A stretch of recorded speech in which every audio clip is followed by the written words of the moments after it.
aloituksen, niin ruvetaan pikkuhiljaa aloittelemaan koulutusta. Oikein hyvää huomenta ja tervetuloa tänne Erikoiskaupan liitto Etu ry järjestämään Erikoiskaupan pulssiin. Mä oon Kinja Pakarinen ja toimin Edun viestintäasiantuntijana.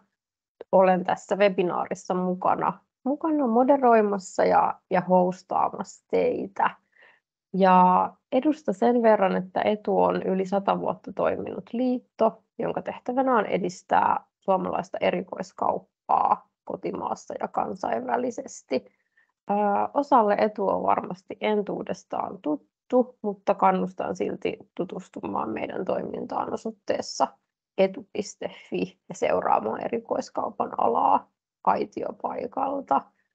Ja koulutuksena meillä on tänään digitaalinen asiakaspolku osiin purettuna. Ja aikaa meille on varattu 2 tuntia tänään. Päästetään ihan kohta meidän kouluttaja ääneen. Muutamia varmasti Matti Myöhäisiä on tulossa vielä linjoille mukaan, mutta hyvin ehtii vielä. Kouluttajasta sen verran, että Oskari Ilomäki on toimitusjohtaja ja perustaja-osakas Suomen ensimmäisessä tekoälymarkkinointitoimistossa Aihio Digitalissa ja pyörittää myös Pihalux-verkkokauppaa, mistä hän varmasti kohta kertookin lisää teille. Ja vielä ennen kuin aloitetaan, niin mä kannustan teitä, että tarkistatte, että teillä on noi mikit ja kamerat pois päältä. Ja kannattaa ehdottomasti hyödyntää mahdollisuus kysyä kouluttajalta suoraan. Chat on avoinna kysymyksille ja kommenteille ja tullaan käymään niitä tuolla puolivälissä ja lopussa kysymyksiä. Ja vielä ennen aloitusta niin tiedoksi kaikille, että tämä koulutus tallennetaan ja tallenne tullaan jakamaan ilmoittautuneille ja se tulee löytymään tuolta Edun YouTube-kanavalta. Mutta nyt pidemmittä puheitta, ole hyvä, Oskari.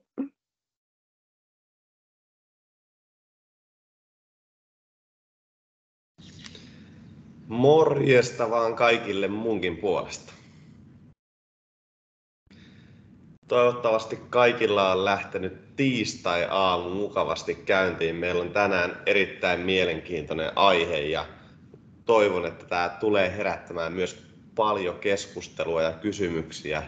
Niin kuin Kinja tuossa sanoi, niin ihan mielellään niin kuin vastaan kaikkiin kysymyksiin, mitä mieleen tulee. Että oltiin ajateltu ajoittaa tätä koulutusta siten, että meillä on tuossa noin puolessa välissä, kun ollaan noin tunti, niin käydään siinä sitten vähän laajemmin kysymyksiä läpi. Ja niitä voi laittaa käytännössä niin kuin koko koulutuksen ajan niin tuonne chattiin tulemaan. Ja sitten jos sieltä nyt osuu silmään juurikin joku tosi hyvä kysymys siihen hetkeen, niin voidaan niitä toki sitten ottaa kesken esityksenkin tarvittaessa.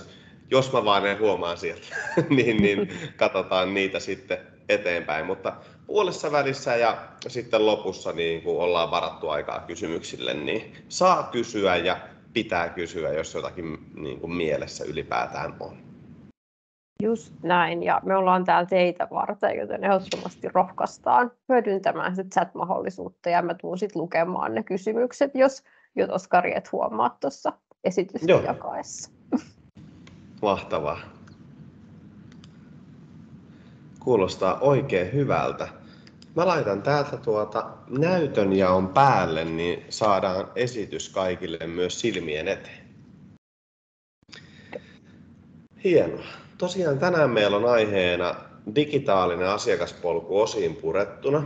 Ja tosiaan kyseessä on erikoiskaupan pulssi, mihinkä pääsin kouluttajaksi tänään. Ja tämä digitaalinen asiakaspolku on käytännössä itselle tosi lähellä sydäntä sen takia, että ylipäätään kun mietitään sitä digitaalista asiakaspolkua, niin siinä on niin monivaiheinen, että sitä kautta mä halusin, että puretaan tätä digitaalista asiakaspolkua vähän paloihin. Käytännössä mitä vaiheita siinä on, mitä kanavia sieltä löytyy niissä eri vaiheissa ja mitä käytännössä työkaluja siihen voi hyödyntää, kun sitä markkinointia tehdään. Nykyään ylipäätään niin tämä käytännössä digitaalinen kaupankäynti ja muutenkin tämä ehkä ylipäätäänkin elämä ja tavallaan tuo digitaalinen kaupankäynti on mennyt siihen, että se on niin nopea temposta ja ihmisille tulee koko ajan niin kuin hirveästi mainoksia eri kohdissa ja muuta, niin se tavallaan keskittymiskykykin on huomattavasti pienempi, mitä mahdollisesti aiemmin. Ja tämän vuoksi niin on tosi hyvä ja tärkeä olla niin kuin sen digitaalisen asiakaspolun joka vaiheessa mukana, jotta pystyy sitten sitä potentiaalista asiakasta viemään sillä ostopolulla eteenpäin ja tukea sitä matkalla sitten sen palvelun tai tuotteen ostamiseen. Mutta tällä alustuksella niin mennään pikemmittä puheitta niin ylipäätään aiheeseen. Mä ajattelin, että varmaan niin kuin mukava ensimmäisenä esitellä itseni vähän laajemmin, niin tulee kouluttaja tutuksi ja mä oon tavannut sanoa, että jokainen siellä ruudun toisella puolella pystyy sitten tämän esittelyn perusteella myös päättämään, että hei, kannattaako tätä herraa kuunnella? Voisiko sillä olla kokemusta tästä aiheesta? Voisiko sillä olla hyviä vinkkejä tähän? Ja onko se käytännössä onnistunut tässä? Mutta tosiaan, minä olen Oskari Ilomäki. Tosiaan, niin kuin Kinja kertoi, niin olen Suomen ensimmäisen tekoälymarkkinointitoimisto Aihio Digitaalin toimitusjohtaja ja perustaja. Eli käytännössä tehdään digitaalista markkinointia, hakukoneoptimointia, mainontaa, sosiaalisen median mainontaa, mutta nimenomaan sillä tekoälytvistillä. Eli ollaan otettu Suomessa ensimmäisenä haltuun ja se on ollut niin kuin ihan mielenkiintoista. Mutta se ei ole toki ainut asia, mitä mä oon tehnyt, vaan se pohja lähtee sieltä, eli olen osakkaana oululaisessa digitoimistossa Digitser Oy:ssä, joka on tällainen digimyynnin asiantuntijatalo. Ja siellä olin 2017 vuodesta asti käytännössä myyntijohtajana osakkaana viimeisimpänä ja nyt sitten osakkaana ja oman toimiston vetäjänä. Mutta jottei se tavallaan oma tausta menisi pelkästään tonne ihan niin kuin digitoimistopuolelle, että ajattelee, että hei, onko tämä kaveri tehnyt konkreettisesti tätä niin kuin digitaalista markkinointia ja vienyt sitä asiakasta siellä digitaalisella asiakaspolulla eteenpäin, niin olen pyörittänyt Pihalux-verkkokauppaa 2020 vuoden lopusta. Ja se ajatus nimenomaan itsellä lähti siitä, että mä olinko ollut 5 vuotta digitoimistossa. Olin suunnitellut asiakkaiden markkinointia ja miettinyt, että miten me voidaan toteuttaa laadukasta markkinointia ja viedä sen asiakasta eteenpäin ostopolulla. Mutta mä halusin oppia vielä lisää ja sen takia mä perustin Pihalux-verkkokaupan, jotta mä sain itse kädet savessa päästä konkreettisesti tekemään sitä markkinointia ja testaamaan, että mikä oikeasti tuo tulosta.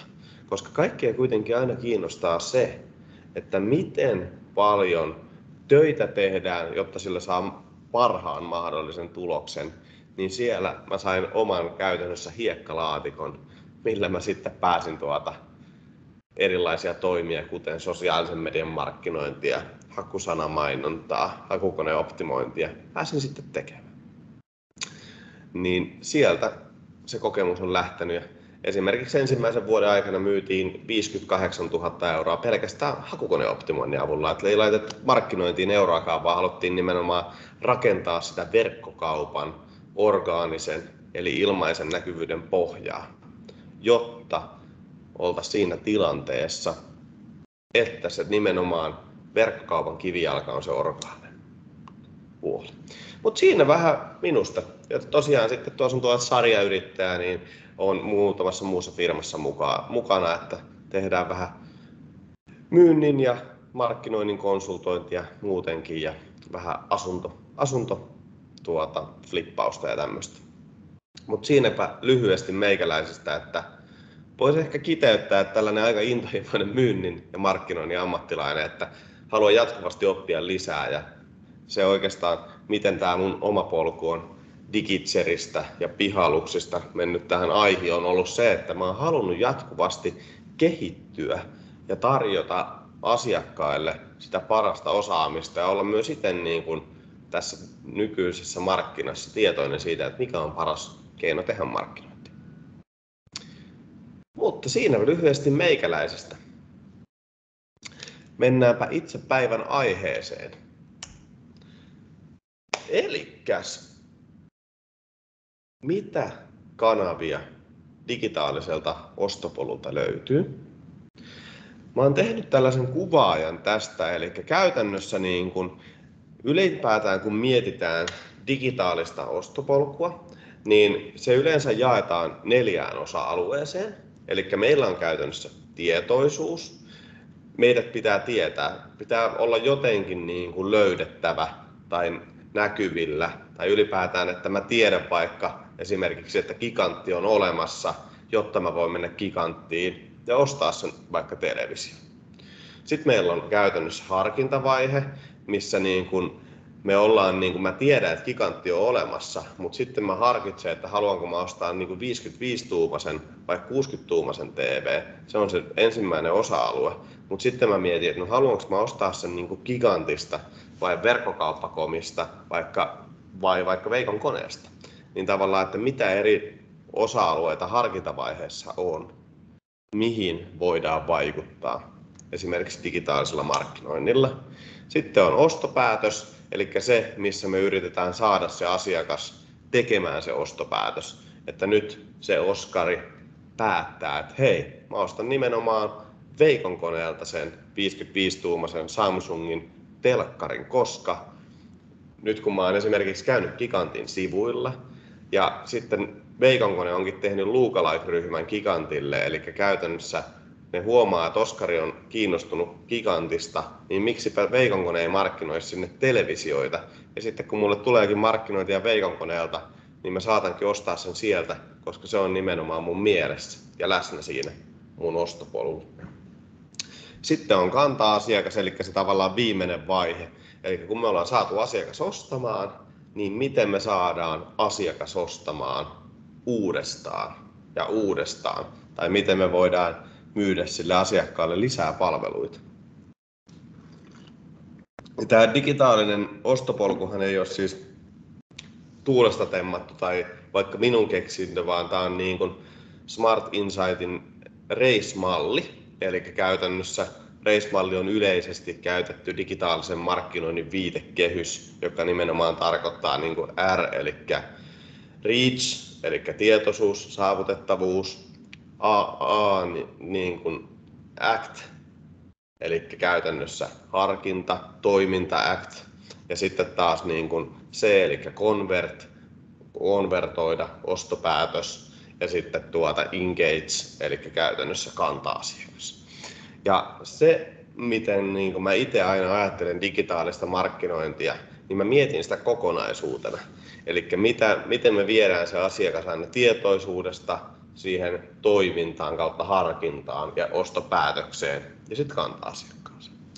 No, mä oon tosiaan laittanut tähän niin kuin erilaisia osa-alueita tänne digitaalisen ostopolun varrelle, missä niin kuin on eri osioita. Ja jos nyt lähdetään vaikka tuolta niin kuin alkupuolesta liikkeelle tällaista yleiskatsausta tehden, niin käytännössä tietoisuuden puolella voi olla esimerkiksi niin kuin julkisuustemppuja, mediatiedotteita. Mitä julkisuustempuilla esimerkiksi tarkoitetaan, niin voitte varmaan muistaa, kun jokunen vuosi sitten esimerkiksi IKEA ja Finlayson niin kuin nokitteli siitä, että onko se esimerkiksi niin kuin kotimaista tuotantoa. Ja sitten siitä tuli vähän niin kuin keskustelua. Ja sitten esimerkiksi pieni kangasalalainen toimija kuin Tamsilk, joka nimenomaan tuolla Tampereen lähettyvillä valmistaa kaikki omassa tehtaassa, niin he otti kantaa siihen. Ja käytännössä lähti siihen nokitteluun mukaan.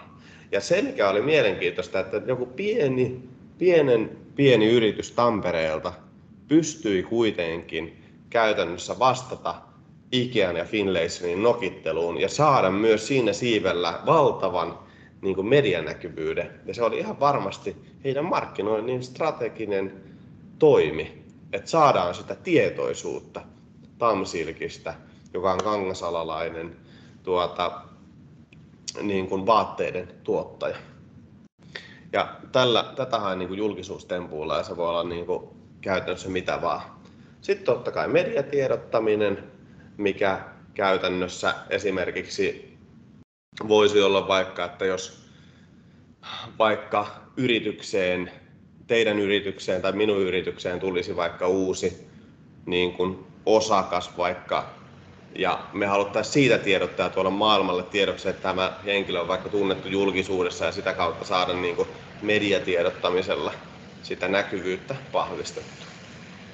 Sitten tietoisuuden puolella on ihan perinteisiä digitaalisen markkinoinnin kanavia, eli SEO, eli hakukoneoptimointi, eli nimenomaan miten me löydytään orgaanisesti. Sitten on toinen osapuoli niin kuin nimenomaan Googlen näkyvyydestä, sen mainonta, eli miten me voidaan maksetun mainonnan avulla näkyä Google-hakukoneessa.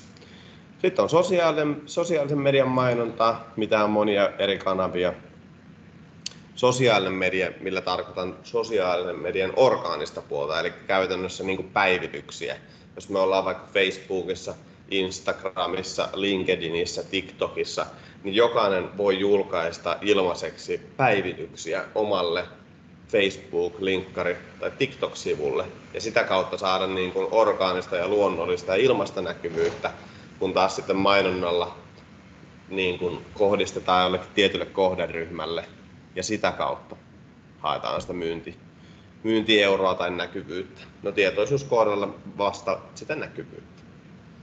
Mutta hyvin vahvasti niin kun miettii tuota tietoisuusaluetta, niin siellä on tosi paljon sellaisia niin kun informatiivisia osa-alueita, eli miten saadaan vaan X yritys tai X liiketoiminta näkyville, on se sitten sosiaalisen median, on se sitten hakusanamainonnan, hakukoneoptimoinnin, mediatiedotteiden, sisältömarkkinoinnin tai blogin. Ne kaikki on kuitenkin sitä tavallaan ensimmäistä vaihetta, että se ylipäätään se meidän potentiaalinen asiakas löytää meidät. No, sitten kun mietitään niin kuin harkintavaihetta, niin siellä on aika paljon jaettu niin kuin nimenomaan, että käytännössä niin kuin verkkosivuilla yleensä tapahtuu se harkintavaihe, että me ollaan saatu se meidän käytännössä asiakas sinne meidän verkkosivuille, ja sitten me saadaan harkitsemaan se, ja siellä verkkosivuilla voi sitten olla useita eri toimia, kuten niin kuin pop-appeja, alennuskoodeja ja vastaavia, millä me voidaan niin kuin helpottaa sitä asiakkaan harkintaa. Sitten toki sähköpostimarkkinointi, chat, asiakastarinat voi olla sellaisia, jotka vahvistaa sitä harkintaa, mutta samalla jo lähestyy sitä ostopäätöstä esimerkiksi, miten asiakastarinoilla voidaan päästä siihen kiinni, että mitä ylipäätään, mitä tämä yritys tarjoaa ja mikä on se lisäarvo, millä he hyötyvät. Sitten meillä on ostopäätössä aika paljon tällaista uudelleenmarkkinointipohjautuvaa toimintaa. Ja sitten kun mennään tänne kanta-asiakkuuden puolelle, että me ollaan saatu se asiakas, niin siellä tulee asiakkuusohjelmaa, markkinoinnin automaatiota ja sitten ihan niin kuin tekstiviestipuolta. Mutta tässä tällainen lyhyt katsaus ylipäätään tästä, niin kuin, mitä kanavia digitaalista ostopolulta löytyy. Se, mikä tässä on hyvä huomioida, on se, että tässä ei toki ole kaikki. Eli käytännössä kaikki, mitä digitaalista markkinointia voi toteuttaa tai miten voi päästä näkyville sen asiakkaan eteen, niin ne voisi olla täällä. Mutta tässä on muutamia esimerkkejä siitä. Mutta mennään eteenpäin.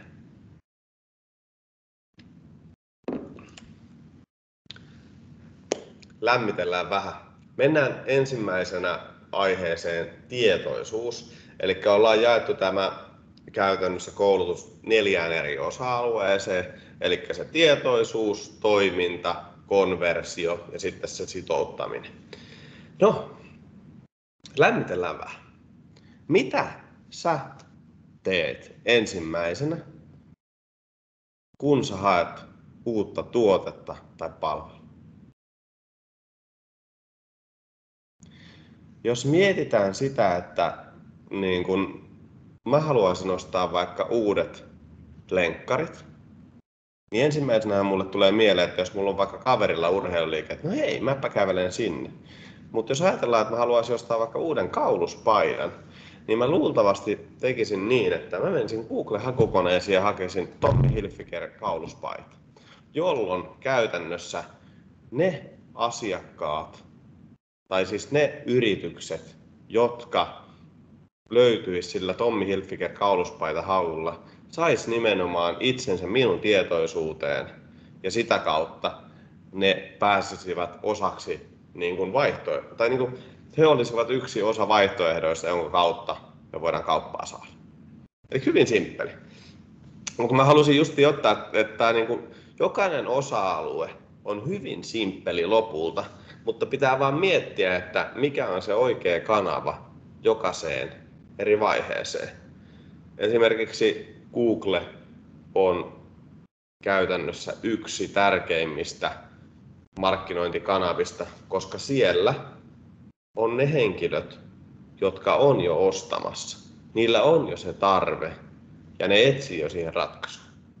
Ja silloin, kun me pystytään vastata siihen tarpeeseen sillä meidän tuotteella tai palvelulla, niin silloin se yleensä vastaa sitä asiakkaan hakemaa kysymystä ja silloin intressit kohtaa. Ja silloin sitten syntyy sitä kauppaa tai yhteydenottoa teidän yritykselle. No, mä vähän jatkoin tätä niin kuin ylipäätään siitä, että kun ajatellaan, että meillä on nyt vaikka 3 ehkä niin kuin tärkeintä digitaalisen markkinoinnin kanavaa, mitkä on ainakin käytetyimmät yleensä niin kuin kaikissa yrityksissä. Ja nehän on niin kuin hakukonemainonta eli SEM, SEO eli hakukoneoptimointi ja some, sosiaalinen media. Se mikä on mielenkiintoinen, että sosiaalinen mediakin on koko ajan laajentunut, kun aiemmin puhuttiin sosiaalista mediasta paljon, että on vaikka Facebook, mutta nythän se on nykyään niin kuin Meta on itsessään Facebook ja Instagram, sitten meillä on LinkedIn, sitten meillä on TikTok, sitten meillä on Snapchat, sitten meillä on Pinterest, että niitä tavallaan kanavia on niin valtavasti, mutta se sosiaalisen median tavallaan funktio edelleen sama, mihinkä sitä käytetään. Mutta tässä kuvaajassa kerrotaan tavallaan siitä, että mitä milläkin niin kuin kanavalla voi saada aikaiseksi. Et jos me mietitään niin kuin vaikka PPCtä, joka tarkoittaa nimenomaan SEMiä, eli hakukonemainontaa, eli sitä maksettua mainontaa, kun me maksetaan Google-tuloksissa, niin sillä me saadaan nimenomaan niin kuin nopeita tuloksia, ja me saadaan, niin kuin täällä löytyy liikenne, ja sitten täältä löytyy aika, eli kuinka paljon saat liikennettä, ja kuinka paljon se vie sulta aikaa, ja sitten se, että täällä on, että tuleeko se nopeita tuloksia, keskiaikavälin tuloksia vai pitkän aikavälin tuloksia. Niin käytännössä niin kuin hakusanamainonta on esimerkiksi sellainen, millä on helppo saada nopeita tuloksia. Esimerkiksi me voitaisiin nyt laittaa tänään mainos päälle esimerkiksi Pihalux-verkkokaupasta ulkoporealas-termille, jolloin käytännössä kaikki yritykset, jotka hakee ulkoporealtaalla, niin näkee sen meidän mainoksen. Toki jos se mainos on hyvä ja se osuu kävijähakuun ja kuinka paljon on kilpailua sillä hakusanalla. Mutta periaatteessa me saadaan se kärkeen ja me voidaan saada sillä suoraan myyntiä. Koska se asiakas nimenomaan hakee sitä ulkoporeallasta, se on jo päättänyt ostaa sen ja se etsii siitä tietoa, niin sitten kun me näytetään sitä juuri oikeaa ulkoporeallasta, niin me voidaan saada sillä niitä nopea aikavälin tuloksia. Mutta se mikä on se negatiivinen puoli, niin me joudutaan maksaa jokaisesta klikkauksesta sille meidän hakukoneelle, Googlelle. Se haluaa jokaisen pennin sieltä, mitä on saatavissa, kun se mainostusta tekee. No, eli käytännössä niin kun hakusanamainonta on jokaiselle yritykselle tärkeä nimenomaan tietoisuuden ja harkintavaiheen osa-alueessa, mutta se, että niin kun se ei saa mikään liiketoiminta tai mikään markkinointi ei saa nojata pelkästään siihen hakusanamainontaan. Sitten jos me mietitään sosiaalista mediaa ja ylipäätään PR-puolta, niin kuin mediatiedottamista, niin se on ehkä sitä keskivälin tuloksia. Eli käytännössä, niin kuin, jos me mietitään sosiaalisen median alustana. Jos me ollaan nyt vaikka siellä Facebookissa, Oskari selailee Facebookia ja katselee, että mitäs kaikkea kivaa ne kaverit on päivitellyt tänään. Okei, Teppo on ollut hiihtämässä ja Julia on ollut kalassa ja no okei, Martti on ollut synttäreillä, joo. Mutta sitten siinä välissä tuleekin yhtäkkiä, niin kuin sanotaanko vaikka, että kalusteliikkeen mainos. Hei, haluatko nukkua paremmin? Älä enää elä unettomia öitä, vaan tutustu meidän huippusäänkyymme. Sitten mä katson silleen, että okei, en mä nyt kyllä sänkyä tarvitse, mutta aika kiinnostavaa. Eli sillä haetaan se tietoisuus, jotta saadaan se Oskari heräämään siihen hetkeen.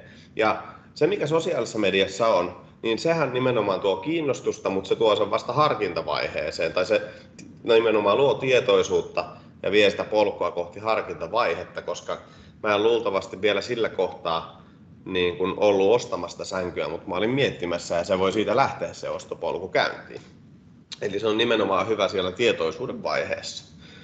Tai sosiaalista mediaa voi käyttää esimerkiksi siinä vaiheessa, mitä esimerkkiä käytiin aiemmin, että jos joku iso huonekaluliike, vaikka sanotaanko Masku, markkinoi, niin me voidaan käytännössä käyttää sitä tietoa hyödyksi, että ketkä käy Maskun sivuilla, ja niille me pystytään kohdistamaan markkinointia, joka voi olla jo sitä harkintavaiheen, act-vaiheenkin sisältöä esimerkiksi, että niin kuin tyyppisesti, että mulle kohdistettaisiin suoraa markkinointia. Esimerkiksi siihen, että täällä on -50% sängyistä, että tuut tutustumaan näihin heti. Näin. Mutta sitten niin kuin mikä tuo niin kuin pitkän aikavälin tuloksia ja sitten ehkä niin kuin isoimpia tuloksia tai tavallaan niin kuin pitkällä aikavälillä eniten tuloksia, niin on nimenomaan sisältö- ja hakukoneoptimointi. Ja ylipäätään sen avulla on mahdollista saada sitä pitkän aikavälin näkyvyyttä ja sitä kautta pitkän aikavälin kauppaa. Koska se tavallaan lähtee nimenomaan aika pitkälti tällä käyrällä eteenpäin. Et aluksi se on vähän hitaampaa, mutta se tavallaan kasvaa korkoa korolle efektinä, kun sitä tehdään sitä hakukoneoptimointia kuukausittain ja lisätään mielenkiintoista sisältöä, jota potentiaaliset asiakkaat hakee.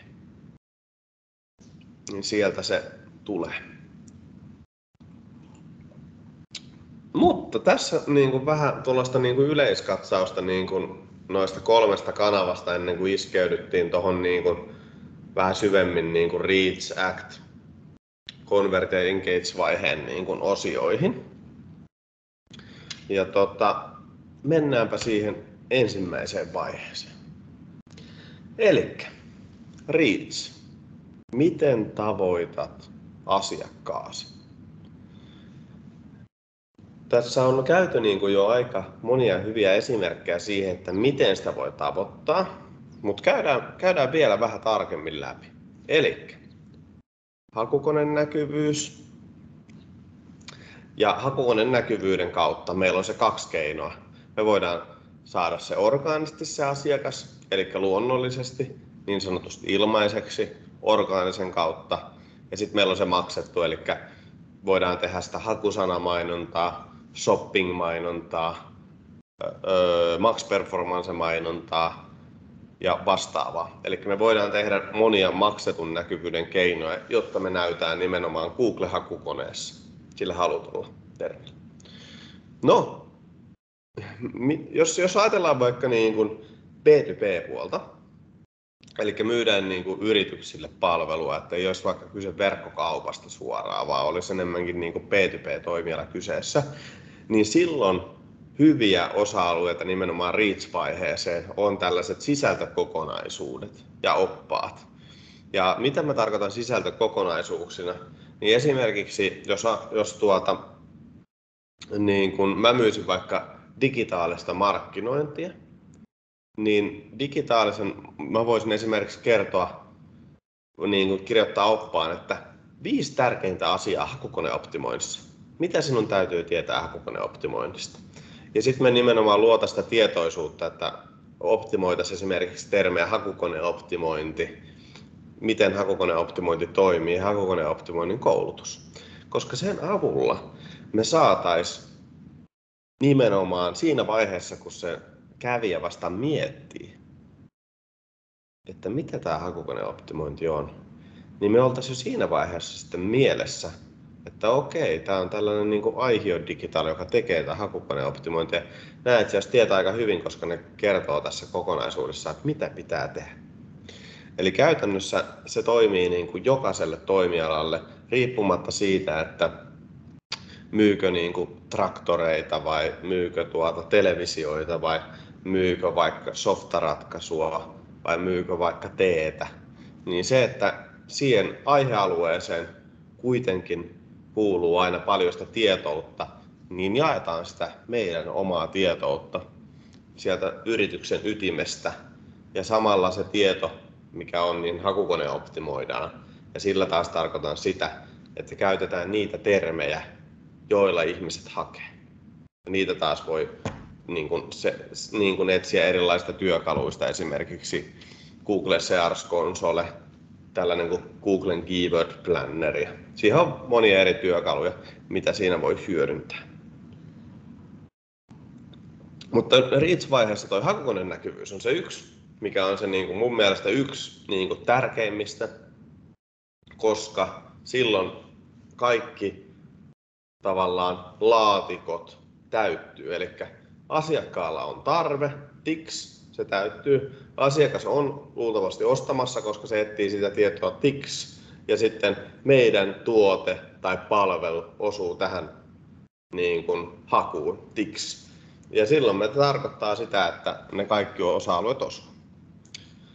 No, sitten jos me mennään sosiaaliseen median markkinointiin, niin meillähän on nimenomaan monia eri somekanavia.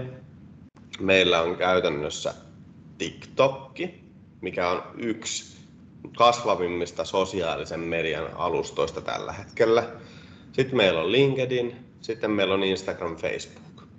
Ja näissä jokaisessa työkalussa, jos me puhutaan ihan tuosta mainontapuolesta, eli sitä maksetusta puolesta, on mahdollista tehdä tällaisia reach-kampanjoita. Eli sen kampanjan tavoite on saada mahdollisimman paljon silmäpareja. Että me saadaan mahdollisimman monta tyyppiä niin kuin näkemään se sun mainos. Ja sillä nimenomaan vahvistetaan sitä tietoisuutta. Ja sillä kampanjamuodolla ei välttämättä yritetä edes saada sitä kävijää sinne verkkosivuille, vaan halutaan saada mahdollisimman paljon silmäpareja näkymään. Ja se voi olla vaikka joku brändivideo, missä vaikka esitellään tätä kahvikuppia, että se pyörii siinä hienosti ja sitten siitä juodaan kahvia ja sitten se kertoo vaan, että tämä on maailman paras kahvikuppi. Sitten se mainos jää vaan mieleen, että okei, toi on varmaan maailman paras kahvikuppi. Tämä oli muuten Ikean kahvikuppi, en tiedä onko tämä maailman paras, mutta voi tämäkin olla ihan hyvä ainakin ajaa asiansa. Mutta se niin kuin on mielenkiintoista, että vaikka noita Facebookia tai niin kuin sosiaalisen median kanavia on monia, niin käytännössä jokainen niin kuin toimii niin kuin mainonnan puolella lähestulkoon samalla, että mainontatyökalut on vähän erilaisia, mutta niissä on paljon yhtäläisyyksiä ja sitten niitä pystyy hyödyntämään sitä kautta. Mutta mä haluaisin ehkä niin kuin tavallaan tuohon sosiaalisen median markkinointiin nostaa sellaisen ison teeman, joka on toi TikTok. Eli TikTokhan oli alkujansa tuntuu, että se oli niin kuin nuorten sellainen alusta ja niin kuin ajanviettopaikka, mutta nyt jo tutkimuksien mukaan se TikTok yleistyy koko ajan ja sinne menee jatkuvasti niin kuin vanhemmat ja vanhemmat niin kuin henkilöt. Ja se niin kuin vahvistaa sitä, että siellä on mahdollista saada sitä nimenomaan orgaanista ja ilmaista kautta luonnollista näkyvyyttä on mahdollista saada paljon ja niin kuin huomattavan pienellä markkinointikuluilla. Esimerkki tästä, esimerkiksi jos ajatellaan niin kuin vaikka Viledaa, joka on tällainen niin kuin ammattikäyttöinen niin kuin siivousväline. Eli sillä voi pestä, se on höyrymoppi esimerkiksi, mitä ne myy, että voit pestä lattioita ja kylppäreitä ja vastaavaa. Niin mulla on tästä omakohtainen kokemus, kun avopuolisoni oli nähnyt jotain TikTok-mainoksia ja joku vaikuttaja oli näyttänyt, että miten huippu tää Viledan niin kuin moppi on. Ja sitten yhtäkkiä se löytyikin meidän kylpyhuoneesta se moppi. Ja sitten mä kysyin, että mikä juttu tää? Ei, tää on maailman paras moppi, että tää on niin kuin ammattikäyttöinen ja tämä vaikuttaja näytti mulle, miten tää niin kuin homma toimii. Sitten mä olin, että no niin, eli sä olet markkinoinnin uhri. Ei, kun tää on oikeasti hyvä. No niin, sitten se oli tosi hyvä markkinointia. niin käytännössä se pointti, että se ei edes tarvitse olla mikään vaikuttaja, mutta se, että jos sun niin kuin tuotteen tai palvelun kohderyhmä on siellä TikTokissa, niin se kannattaa ottaa työkalupakkiin. Koska TikTok on vähän niin kuin Facebook niin kuin about 5-7 vuotta sitten. Eli aiemmin Facebookissahan oli mahdollista saada orgaanista näkyvyyttä nimenomaan Facebook-päivityksillä. Teki Facebook-päivityksiä, teki erilaisia kilpailuja, arvontoja, niin ne saattoi saada niin kuin kymmeniä tuhansia, satoja tuhansia ja parhaimmissa tapauksissa miljoonia näyttökertoja, ihan kuin TikTokissa. Mutta Facebook tajusi, että tämä mainosten näyttäminen on paljon parempi business, että ne maksaa näistä mainoksista meille, jolloin ne saa sitä näkyvyyttä. Että nyt, jos Facebookissa esimerkiksi teet jonkun superhyvän julkaisun ja saa 1000 näyttöä, niin Facebook käytännössä niin kuin kivittää sen, että sen näkyvyys loppuu, että se niin kuin ei lähde sinne 10 000, koska ne haluaa, että sitä boostataan mainoseuroilla, jotta saa näkyvyyttä. Mutta TikTokissa ei toistaiseksi ole sitä ongelmaa, että siellä on mahdollista päästä viraaliksi jollakin vaikka moppivideolla tai vaikka jollain, sanotaanko vaikka kahvikuppivideolla tai on se mikä vaan. Se voi olla vaikka puhelimen kuori tai mikä vaan tuote tai palvelu, mutta se voi tulla viraaliksi ja saada näkyvyyttä. Ja siitä niin kuin suosittelee, että jos mietitte, että no hei, no onko mun kohderyhmä siellä, niin se alkaa koko ajan vahvistua siellä, että ne ostavat asiakkaathan kuitenkin on ehkä sieltä 18-30-vuotiaita ja siitä eteenpäin. Ne ehkä pienet lapset on enemmänkin sitten, jos myy niin kuin jotain sellaisia tuotteita, mitä he haluaa ostaa, niin ne voi vinkata sitä vanhemmille ja sitä kautta se voi vahvistua. Mutta esimerkiksi silloin, kun se käyttäjäkunta on suoraan se 18-25 tai 30-vuotias, niin me ei ole mahdollista saada sitä suoraa kauppaa sieltä TikTokin kautta. Mutta siitä on olemassa valmiita myös esimerkkejä, mitä voi tehdä. Ja nyt itse asiassa, kun tultiin tähän aiheeseen, pakko kertoa, että yksi niin kuin oululainen, esimerkiksi tällainen kauneusalan verkkokauppa myi niin kuin kosmetiikkaa. Se lähti aivan valloilleen TikTokissa ja olikohan ne myynyt 100 000 purkkia sitä kosmetiikkaa ja se meni niin kuin TikTokin kautta niin kuin hyvä, ettei nolla markkinointibudjetilla, että se tavallaan kertoo niin kuin sitä mahdollisuudesta siellä puolella.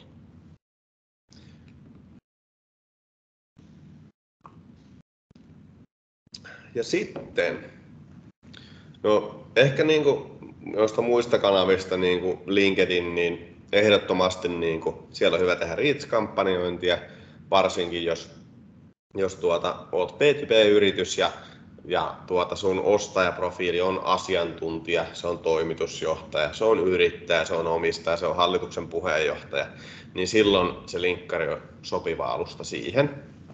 Ja sitten taas jos miettii niin kuin Facebook, Instagram, niin Facebookissa ainakin tuo käytännössä käyttäjäryhmä vanhenee ja varmasti käyttäjät pikkuhiljaa myös vähenee, mutta se on edelleen hyvä kanava esimerkiksi verkkokaupoille. Että jos myyt kuluttajille tuotteita, niin se on hyvä paikka olla näkyvillä silmien edessä.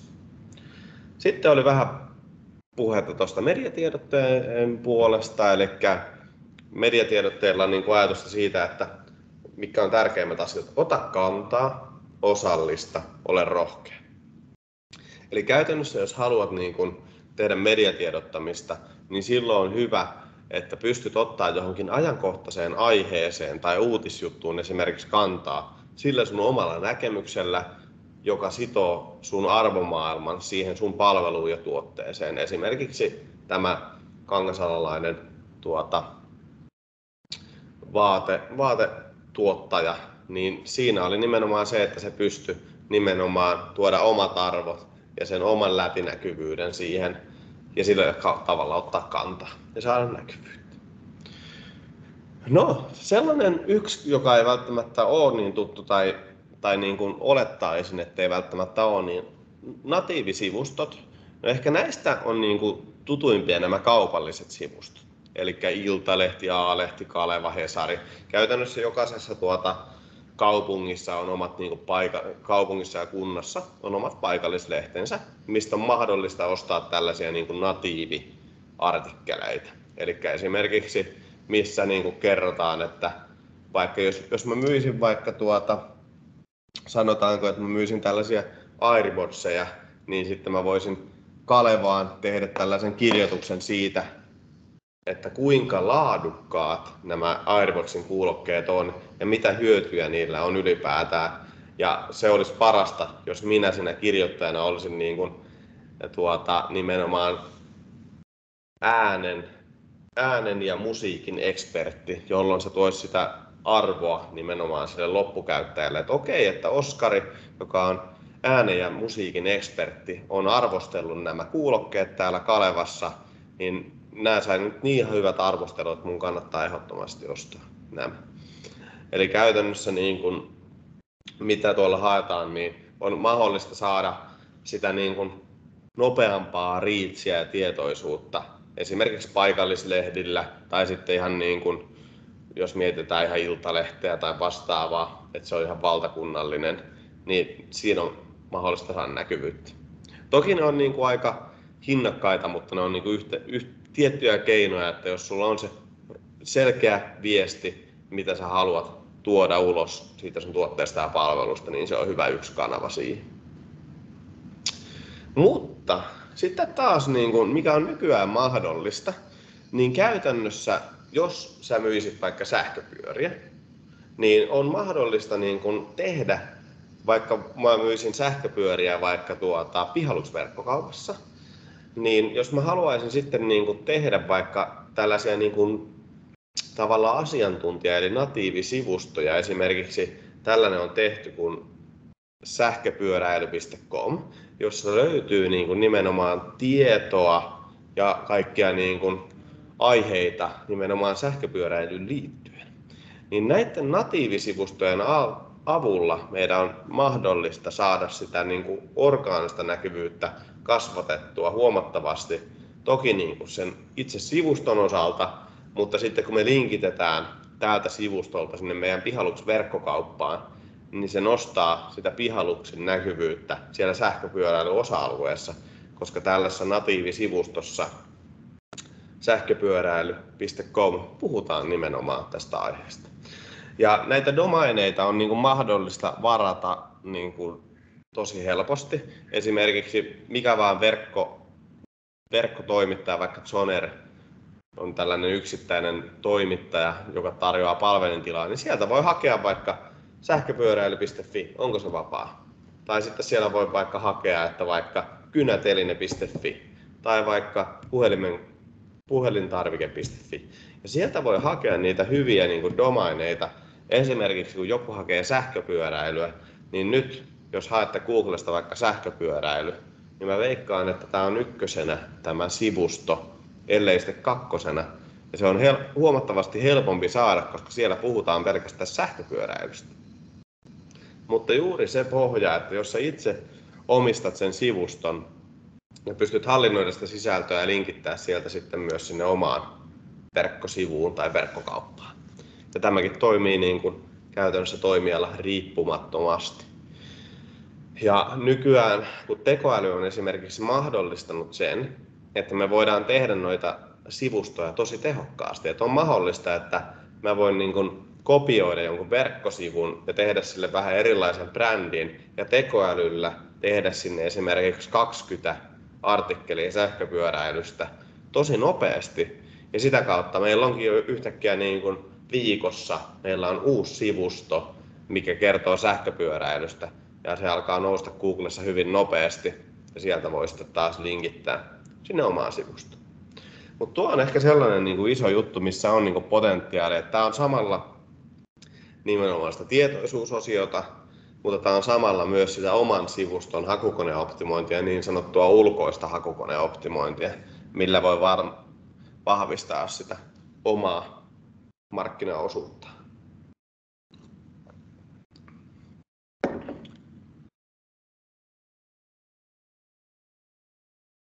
No, mä otin vähän orgaanisen puolelta muutaman niin case-esimerkin just, ja halusin tuoda sen konkretiaan, että tämä ei nyt mene niin kuin vaan pelkästään siihen minun puheeseeni, vaan tässä on esimerkiksi tällainen niin kuin softa-alan yritys, ja tässä nimenomaan havainnollistetaan tuota orgaanista, eli hakukoneen optimoitua sivustoa, että miten se orgaanisesti on lähtenyt kasvamaan. Ja käyrähän on aika samanlainen, mitä siinä aiemmassa kuvaajassa. Esimerkiksi jos katsotaan tästä, niin tällä verkkosivustolla, joka on tässä case-esimerkkinä, niin siinä on ollut tämän vuoden toukokuussa, tarkalleen ottaen 8-14 toukokuuta, niin silloin on ollut sellainen noin 50 orgaanista kävijää Google-hakukoneesta. Ja tällöin, niin kun, milloin näkyy tuon pisteen tuossa niin kesäkuun alussa, sinne on aloitettu tekemään hakukoneoptimointia, niin se orgaaninen näkyvyys on lähtenyt siitä huomattavaan nousuun jo niin kuin 3 kuukauden aikana, tai itse asiassa 4 kuukauden aikana nyt, eli kesä, heinä, elo. Nyt ollaan syyskuun 3 kuukauden aikana. Ja se, mikä on tässä niin kuin havaintona, niin se, että siitä 50 kävijästä on pystytty niin kuin nelinkertaistaa se orgaaninen näkyvyys jo 3 kuukaudessa. Ja tämä niin kuin kertoo, että kuinka paljon sitä orgaanista liikennettä tulee Googlesta, eli vähän ajaa paristaa kävijää. Mutta tämä kertoo alhaalla, että monellako termillä asiakas löytyy Google-hakukoneesta. Ja esimerkiksi niin kuin tässä niin kuin näkyy, että sitä hakukoneoptimointia on lähdetty tekemään, kun se termimäärä on pompannut tuplaan. Eli aiemmin niillä on ollut noin vähän alle 100 termiä kokonaisuudessaan, ja nyt niillä on melkein 200. Eli ne löytyy jo 200 termillä Google-hakukoneesta. Ja tässä näkyy nämä niin kuin suoraan nämä sijoitukset, eli 1-3 sijalla niin näkyy tämä pieni viiva, 4-10 sijalla näkyy seuraava viiva, ja sitten 11-20 näkyy seuraava viiva. Eli kun Googlen tavallaan ensimmäiselle sivulle mahtuu aina 10 hakutulosta, niin täällä on 10 sijassa on tämän verran, ja sitten toisella sivulla on tämän verran, ja sitten 3. viitossivulle ja siitä eteenpäin. Mutta tämä just havainnollistaa siihen, kun paljon on puhuttu siitä, että hakukoneoptimointi on tosi niin kuin hidasta, ja se, että kannattaako sitä tehdä ja tuoko se hyötyä, vaikka kannattaisiko tehdä vain maksettua markkinointia, mutta nyt tämän tekoälyn myötä hakukoneoptimointi on nopeutunut niin paljon, että sitä kannattaa ehdottomasti tehdä ja sitä voi tehostaa huomattavasti. Et käytännössä jos miettii, niin tekoäly voi analysoida sun verkkosivuston tai verkkokaupan. Sen jälkeen se voi kertoa, että mitä se löytää, miten sitä sivustoa kannattaisi lähteä parantamaan.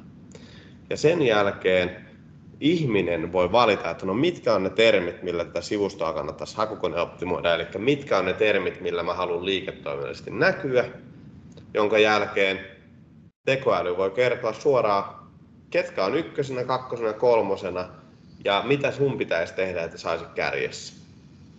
Ja sitten sillä tekoälyllä voi vielä tehdä sen sisällön, mikä nyt ei yleensä toki ole ihan valmista käytettäväksi, mutta se tavallaan mahdollistaa sen, että sen prosessi nopeutuu. Mutta tässä oli tällainen B2B-esimerkki niin tuosta puolesta, ja mä otin vielä sitten niin kuin B2C-verkkokaupan esimerkin. Tässä on esimerkiksi, ehkä liikennemäärät on vähän erilaisia, mutta tässä on myös otettu puolen vuoden ajalta, että täällä esimerkiksi on ollut noin 580 000 orgaanista kävijää tuolla toukokuulla. Ja nyt sitten kun katsoo niin kuin syyskuun tilannetta, niin siellä on lähes 800 000 kävijää orgaanisesti. Eli se niin kuin kävijämäärä on kasvanut sellainen 200 000 kappaletta, ja täällä näkyy se termimäärä, milloin se on noussut. Niin ehkä mä haluaisin havainnollistaa tässä niin kuin 2 asiaa. B2B-verkkokaupalla ei monesti välttämättä sitä kävijämäärääkään ole ihan hirveästi, mutta ja niitä hakujakaan ei ole niin paljon, koska ne ostajat on nimenomaan yrityksiä ja niitä tavallaan ammattiostajia. Mutta niitä hakuja on, ja silloin kun niillä haulla niin kun päästään näkyville, niin sä saat sun liiketoiminnan näkyville.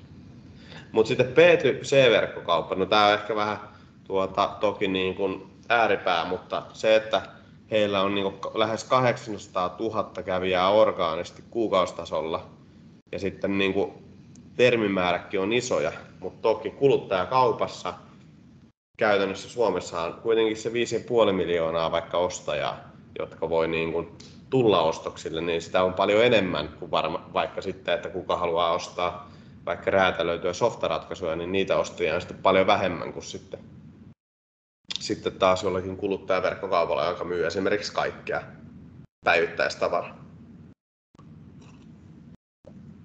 Hyvä juttu. Ei mitään. Menemme eteenpäin. Nyt mennään vähän reach-vaiheesta tuohon act-vaiheeseen, eli toimintavaiheeseen ja nimenomaan siihen, että miten on mahdollista saada asiakas toimimaan. No ensimmäinen asiahan on se, että herätä asiakkaasi mielenkiinto. Miten sä voit herättää sen sun asiakkaan mielenkiinnon sillä sun tuotteella tai palvelulla? Se on kuitenkin se tärkein, että nyt mitä mä alussa vähän alustin, niin digitaalinen maailma on nykyään niin nopeatempoinen, että käytännössä tässä maailmassa mainoksia tulee, koko ajan tapahtuu. Jos mä vaikka ajattelen, että mä olisin nyt niin kuin tällä hetkellä ostamassa uutta telekkaria, niin sitten se mieli voi muuttuakin, että kun mulle tuleekin markkinointia jostakin smart-projektorista, eli mä saisinkin sellaisen juomatölkin kokoisen projektorin, jolla mä voinkin heijastaa seinään sitä elokuvaa vaikka, ja mä vielä voin kaiken lisäksi ottaa sen laukkuun mukaan, kun mä lähden reissuun.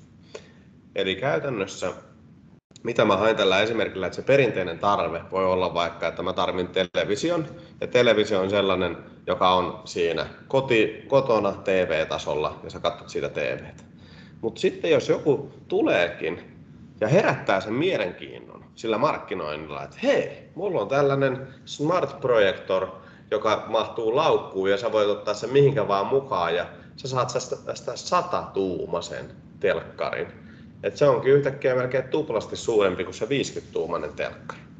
Ja sitten mä mietin, että hei, no kannattaisiko mun sittenkään ostaa tätä 55-tuumasta telkkaria, kun on 100-tuumainen samalla hinnalla, joka tulee mukana. Ja mä just haluan nimenomaan sillä havainnollistaa sitä, että on hyvä olla siinä ostopolun jokaisessa vaiheessa mukana, että vaikka me saataisiin se tietoisuusvaiheessa se asiakas tietämään, että sä oot olemassa ja sä pystyt tarjoamaan tätä vaikka telkkaria, mutta sitten se, että sä oot siinä seuraavassa act-vaiheessa nimenomaan saat sen ostamaan sen sun tuotteen, koska sille tarjotaan myös monia muitakin tuotteita. Että ylipäätään ne asiat, mitkä vaikuttaa siihen niin kuin ostopäätökseen, on tietysti niin kuin sen verkkosivun tai verkkokaupan luotettavuus. Sitten on hinta, mitä se maksaa, onko se tuote markkinahintainen vai onko se erilainen markkinaan nähden. Sitten, että onko se niin kuin luotettava se verkkokauppa ja kuinka nopeasti sen tuotteen saa. Ja sitten ehkä vielä, että mitkä on vaikka maksutavat, jos puhutaan verkkokaupasta. Niin siinä on kuitenkin niin kuin huomattavan monia asioita, mutta ennen sitä, että päästään siihen ostopäätökseen, niin pitää viedä sitä asiakasta ja tuoda niitä hyötyjä jo sitä ennen. Mutta ylipäätään tässä act-vaiheessahan niin kuin tietoisuus on luotu, on se sitten niin kuin jollakin somevideolla, jossa esitellään sitä maailman parasta kahvikuppia, on se sitten vaikka niin kuin Matshateen tällaisella terveysvaikutuksesta artikkelilla, että joku hakee, että millaisia terveysvaikutuksia Matshateella on, ja sitten se löytää meiltä artikkelin, missä puhutaan Matshateen terveysvaikutukset. Onko se sellainen, vai onko se vaikka joku niin kuin mediatiedote, jolloin Hesarin etusivulla on, että meillä on maailman parhaat ja laadukkaimmat bambukalsarit. Ja sitten sä itse asiassa, no nyt mulla meni kalsarit rikki, että pitäisikö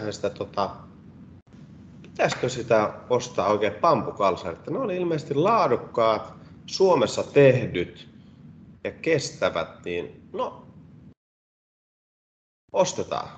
Mutta siinä vaiheessa, jos mulle ei ole tullut niin kuin muuta markkinointia, niin kuin vaikka Act-vaiheessa, että vaikka että tulee ostamaan laadukkaat pampukalsarit, niin sitten mä en välttämättä muista, että mikä se firma oli, jos ei sitä markkinointia ole jatkettu siinä vaiheessa. Mutta sitten tosiaan niin kuin aiemmin sanoin, että on mahdollista tehdä Reach-kampanja tuonne Facebook-mainontaa, Instagramin, TikTokiin, LinkedIniin, niin se liikennekampanja on myös mahdollista. Eli liikennekampanja on taas sellainen kampanjamuoto tuolla sosiaalisen median puolella, että sillä on tavoitteena saada mahdollisimman paljon niin kuin konkreettisia kävijöitä sivulla. Et siinä mitataan sitä, että kuinka halvalla hinnalla saa osuvia kävijöitä verkkosivustolle ja saa ne niin kuin sinne. Ja liikennekampanja on yleensä jo sellainen, että se tuo jo jonkin verran yhteydenottoja ja ostoksia, koska se on jo kiinnostunut, se on saanut jo sen tietoisuuden, niin sieltä voi tulla kauppaa. Mutta sen tarkoituksena on nimenomaan saada mahdollisimman paljon niitä potentiaalisia kävijöitä ja ostajia sinne sivustolle. Sitten taas niin kun yksi Act-vaiheessa, jos ajatellaan, että se asiakas on saapunut sinne verkkosivustolle jo, tai tämähän voi olla myös markkinoinnin muoto, niin esimerkiksi asiakastarinat on hyviä, eli ei puhutakaan sillä omalla suulla, että me ollaan maailman paras, vaan puhutaan sillä, tai niin se meidän asiakas puhuu, että tämä vaikka Aihio Digital on maailman paras tekoälymarkkinointitoimisto. Ja me ollaan tehty heidän kanssa hakukoneoptimointia, ja heillä vaikka oli meille oma asiantuntija. Ja me saatiin 200 000 orgaanisen kävijän kasvu puolessa vuodessa. Että annetaan se asiakkaan kertoa se, jolloin sillä asiakkaalla ei pitäisi olla kuitenkaan mitään intressiä puhua soopaa, vaan jakaa nimenomaan sitä ilosanomaa sen asian tiimoilta.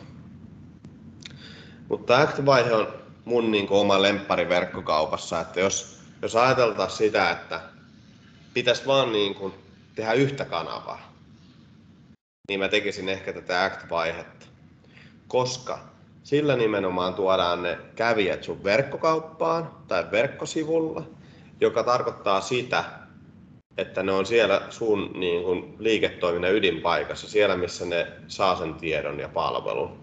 Ja sieltä me saadaan jo niitä asiakkaita sinne ja sieltä me saadaan jo niitä tilauksia, että se on niin kuin tosi tärkeä osa-alue. Mutta voi olla vaikeampi saada se asiakas toimimaan, jos sitä tietoisuutta ei ole, mutta se on toki mahdollista. Ja siksi niin kuin toi liikennevaiheen, eli Act-vaiheen kampanjointi on niin kuin yksi tärkeimmistä osa-alueista, kun tehdään niin kuin uusi asiakashankinta, että halutaan saada uusia asiakkaita.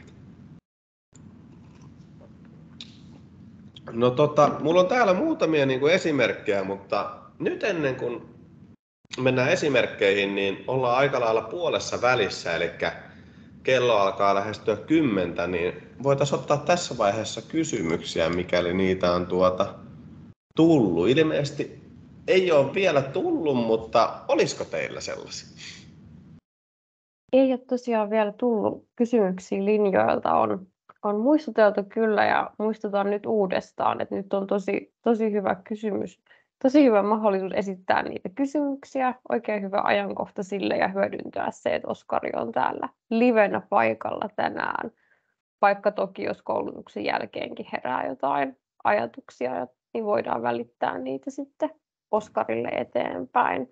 Ja muistakaa, että ei ole tyhmiä kysymyksiä. Voi kysyä jotain hyvin liittyen siihen oman yrityksen toimintaan, jos rohkaistuu. Mikään ajatus ei ole semmoinen liian pieni esitettäväksi nyt tässä.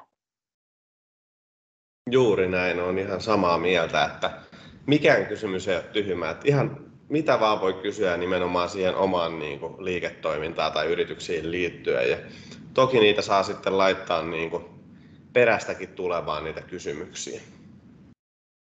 Juurikin näin.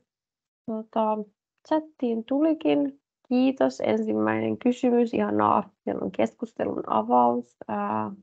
Poikkeaako ostopolku edellä mainitusta mallista, jos puhutaan lähempänä 1 000 000 euron tuotteista B2B:n puolella? Joo, tosi hyvä kysymys.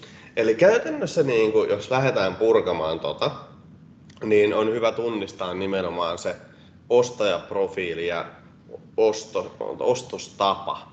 Käytännössä niin kuin lähtökohtaisesti tämä sama malli toimii, eli käytännössä nimenomaan se, että meillä on niin kuin se reach-vaihe, eli me tullaan tietoiseksi, että se tietää ja löytää nimenomaan teidät ja teidän yrityksen. Ja sitten niin kuin act-vaiheessa se, että me saataisiin se asiakas toimimaan jollain tavalla, ja teidän tapauksessa on varmasti se, että me saataisiin se ensimmäinen kontaktipiste asiakkaaseen konkreettisesti. Eli sitten kun puhutaan siitä niin kuin lähempänä 1 000 000 euron tuotteesta, niin silloin me yleensä tarvitaan se teidän tavallaan ekspertti siihen vastaamaan asiakkaan kysymyksiin.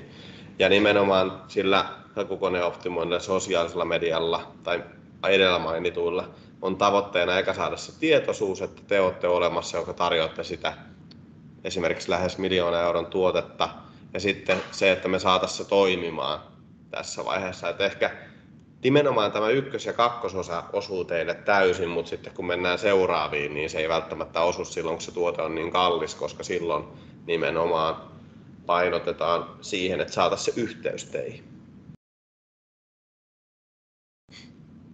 Näin. Kiitos Oskari ja kiitos myös kysymyksen esittäjälle. Jos herää jotain jatkoajatuksia tuohon Oskarin vastaukseen, niin niitä voi laittaa sinne chatin puolelle. Ja toki myös, jos tuntuu luontevammalta, niin saa laittaa ihan kameraakin päälle ja kysyä niinkin. Ei näytä tällä hetkellä tulevan enempää kysymyksiä.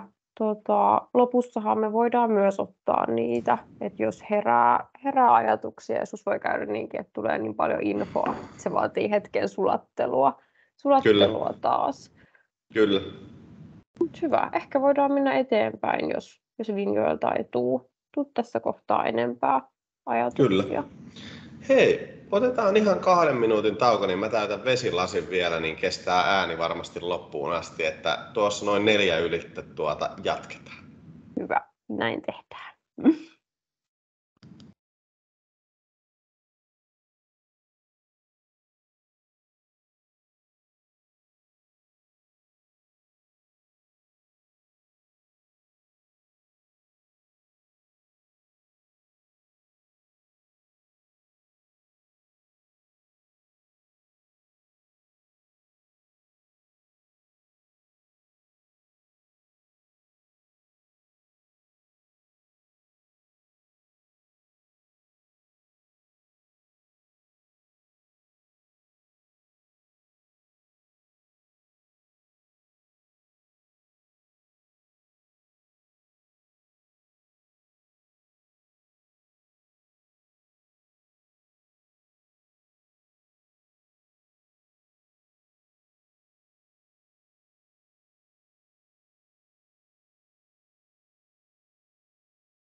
Hyvä juttu. Ei muuta kuin jatketaan taas, kun on saatu vesi ja kahvilasit taas täyteen, niin on mukava jatkaa. Ja tosiaan, jos tulee mitä vaan kysymyksiä, niin niitä voi toki laittaa mullekin sitten esityksen jälkeen tai myös Kinialle, niin hän voi niitä sitten lähettää eteenpäin. Tämä on sinänsä niin kuin aiheena tosi mielenkiintoinen Ja sillä tavalla, kun tämä on aiheena niin valtavan laaja, kun puhutaan kuitenkin digitaalisesta asiakaspolusta ihan kokonaisuutena, ja sitten se, mikä tässä niin kuin ehkä tekee tästä vähän niin kuin myös hankalampaa, niin siinä on tosi monta kanavaa, mitkä käytännössä voi vaikuttaa siinä ostopolun eri vaiheissa. Niin toivottavasti se ei tee tästä sekavaa, vaan saadaan tästä se hyöty irti. Ja se, niin kuin, mitä mä oon monesti sanonut mun koulutuksissa, on se, että miettikää, että jos ottaisitte yhden kanavan, että tavallaan niin kuin reach, act, convert ja engage, niin oltaisiin niin kuin vähintään yhdellä kanavalla mukana niissä eri osa-alueissa. Niin silloin me pystytään kuitenkin varmistaa se, että me ollaan läsnä siellä ostopolun eri vaiheissa. Eikä jää asiakkaita niin sanotusti saamatta sieltä. Mutta mennään nyt niihin esimerkkeihin. Mä haluaisin tehdä ihan muutamia konkreettisia esimerkkejä, mitä voisi olla vaikka sosiaalisen median mainossisällöt. Niin esimerkiksi vaikka lue asiakkaiden kokemuksia siitä, miten he ovat saavuttaneet mitattavaa kasvua digimarkkinoinnilla. Ja on aina hyvä käyttää jotain emojia niin kuin sosiaalisessa mediassa, koska sillä me saadaan sitä asiakkaan huomiota. Ja se huomion saaminen on niin kuin erittäin tärkeää niin kuin tällä hetkellä. Et se on kuitenkin yksi isoimmista osa-alueista. Et ajatellaan, että meillä on vaikka 1000 mainosta ja 1000 tarjoajaa, niin sitten siinä on tosi tärkeä huomioida se kokonaisuus. Mutta sittenhän meillä voisi olla, siinä voi tosiaan niin kuin pyöriä esimerkiksi siinä mainoksessa video siitä, että kun se asiakas kertoo, minkälaisia ne on saatu, tai siinä voi kertoa, että minkälaisia tuloksia on jo saatu siinä vaiheessa. Sitten tässä on taas toinen esimerkki. Tämä on esimerkki rekrymainoksesta, jolla yritetään saada huomiota. Ja siinä kerrotaan nimenomaan, että olet enemmän kuin työsi. Meille olet yksilö, omine tarpeidesi ja toiveidesi. Ja tuossa halutaan nimenomaan saada sitä huomiota siltä, nyt vaikka rekrytoinnissa siltä potentiaaliselta asiantuntijalta. Ja just niin lopussa kehotetaan, että tutustu meihin ja kulttuuriin. Että ensimmäinen tavallaan mainoslause on se, että meillä saat olla yksilöä just niin kuin sä haluat. Mutta se on hyvä esimerkki justiin siitä, että miten eri tavoilla sitä voi sitten markkinoida. Ja ehkä niin kuin ne mainossisällöt ja viestintäkärjetkin on hyvä aina miettiä sen nimenomaan se ostopolun eri vaiheen mukaisesti. Niin sitten se menee oikealla kulmalla.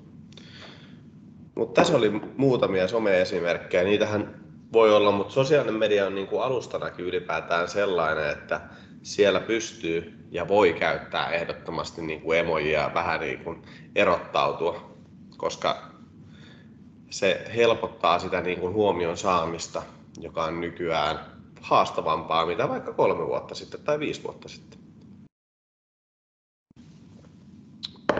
Mennäänpä sitten eteenpäin seuraavaan esimerkkiin. Mutta tässä mä otin sitten ihan niin kuin kuvan kanssa muutaman esimerkin. Ja esimerkiksi tässä niin kuin perinteinen niin kuin act-vaiheen mainos.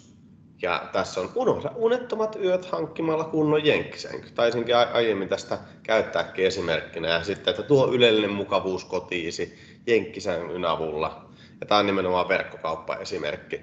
Ja silloin nimenomaan ajatus saada se sinne verkkosivustolle selaamaan, että no mitä sänkyjä, ja siellä on heti pari esimerkkiä mainoksissa. Vielä alennusprosentit näkyville, että kuinka edullisia ne on. Sitten taas tässä on niin kuin vähän toisenlainen niin kuin lähestymistapa.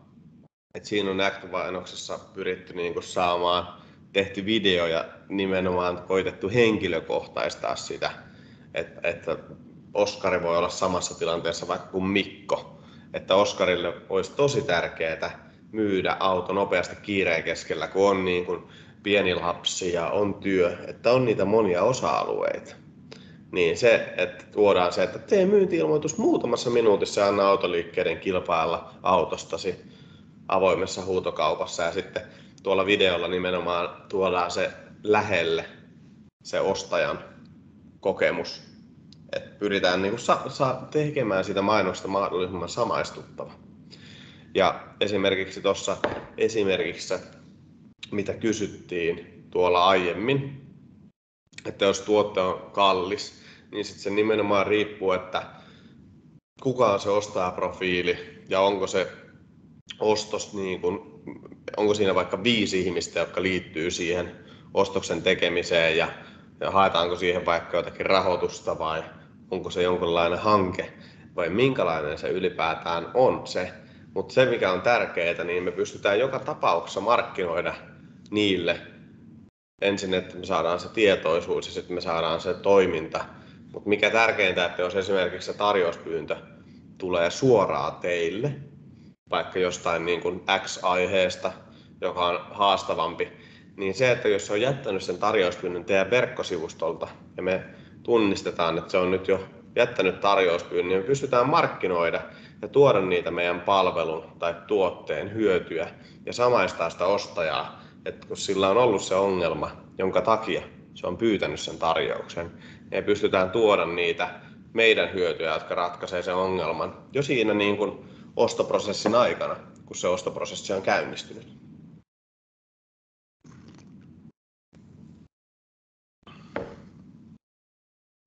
No, sitten kun äsken meillä oli sosiaalisen median esimerkkejä, niin ehdottomasti myös vähän esimerkkejä tuolta hakukoneoptimoinnin puolelta. Että jos mietitään vaikka nyt verkkokaupan hakukoneoptimointia, niin yksi osa-alue niin on esimerkiksi kategoriateksti ja hakukoneoptimointi, sitten noi metaotsikot, sivukuvaukset, ja ne kannattaa olla huomiota herättävät. Ja se, mitä on hakukoneoptimoinnissa puhuttu vaikka viimeisen 7 vuoden aikana, että varsinkin 7 vuotta sitten oli tosi paljon, että tehdään nimenomaan metaotsikkoja ja tehdään sivukuvauksia. Mutta se, mikä on siinä fakta, että se pelkkä metaotsikko ja sivukuvaus ei juurikaan nosta sitä sivuston näkyvyyttä sinne käytännössä Googlen kärkeen ilman, että se sisältö siellä verkkosivustolla on itsessään kunnossa. Mutta mä halusin tuoda esimerkin siitä, että kun me ollaan siellä Googlen etusivulla, niin silloin nämä metakuvaukset tai metaotsikko ja sivukuvaus tulee arvoon arvaamattomaan, kun me kilpaillaan justiin siitä, että kuinka me saadaan se asiakas toimimaan, kuinka me saadaan se tekemään haluttu toimenpide. Ja jos me ajatellaan tästä nyt esimerkkikuvaajasta, jos haetaan vaikka ulkoborealas Jupiter-allasta, niin esimerkiksi me oltiin tuossa, taisi olla 2 viikkoa sitten, oltiin Kärjessä. Ja Virtasen kauppa oli tehnyt tosi hauskan pikku twistin, että ne on tehnyt ulkoborealas Jupiter Vellis alennuksella huutomerkki ja sitten hinta ja vielä hymynaama perää. Niin se tavallaan on selkeästi herättänyt sen asiakkaan huomion ja se on saanut enemmän klikkauksia ja se klikkausprosentin kasvu on nimenomaan johtanut Googlen siihen johtopäätökseen, että nostetaan tämä ykköseksi, koska tämä on kiinnostavampi ja tämä osuu paremmin. Ja sitten mitä meilläkin on esimerkiksi, niin me ollaan käytetty vähän erikoismerkkejä, että yleensä metaotsikoissa ja sivukuvauksissa oli ennen suositusta, että ei käytetä erikoismerkkejä. Mutta nimenomaan nykyään ne erikoismerkit on sellaisia, jotka tuo sitä erottuvuutta niihin kilpailijoiden nähden. Ja sitä kautta me voidaan saada sitä näkyvyyttä, että meilläkin on niinkin uusi laitettu tänne kuin vuoden 2021 myydyin. Ja nyt me voitaisiin vaikka muuttaa, että vuoden 2022 tai vuoden 2023 myydyin, joka voisi sitten samaistuttaa sitä nimenomaan asiakasta paremmin siihen hetkeen, että okei, täällä on varmasti hyvä allas, koska se on vuoden 2023 myydyin tuote. Mutta se, mitä tällä haluan tuoda ilmi, että esimerkiksi nämä metaotsikot ja sivukuvaukset, jotka näkyy hakukoneille, kun se hakukoneoptimointi on itsessään tehty, että ollaan päästy sinne etusivulle, niin sitten tällaisella pienellä hassuttelulla, hymynaamoilla ja pienellä twistillä voi sitten saada sen näkyvyyden nimenomaan paremmaksi ja enemmän niitä klikkauksia ja kävijöitä sieltä. Et siinä tulee niin kuin se iso huomio sen osalta. Mutta joo, mennäänpä sitten vähän eteenpäin. Mä otin vielä sitten, niin kuin, tässä oli tosiaan nimenomaan se, eli metaotsikko on tämä tavallaan otsikkotaso tässä ja sivukuvaus on tämä kuvaus, joka tästä sitten löytyy. Joko Kärkkäisellä nimenomaan ei ole hirveä kunnossa, mutta domain-arvon ja arvioiden kautta on selkeästi päässyt silti kärkeen. Mutta sitten taas kun puhutaan nimenomaan kategoriateksti- ja hakukoneoptimoinnista, niin tämä esimerkki on sitten siihen, että esimerkiksi jos mietitään, että myytäisiin kesäkeittiöitä, niin tässä on nyt niin vaihtoehdot käytännössä, että kumpaa mä klikkaisin mielelläni, kumpi on se herättävämpi. Että nyt tässä esimerkiksi talon.com on nyt niin kuin ykkösenä, kesäkeittiö edullisesti netistä ja siellä on tällainen kuva.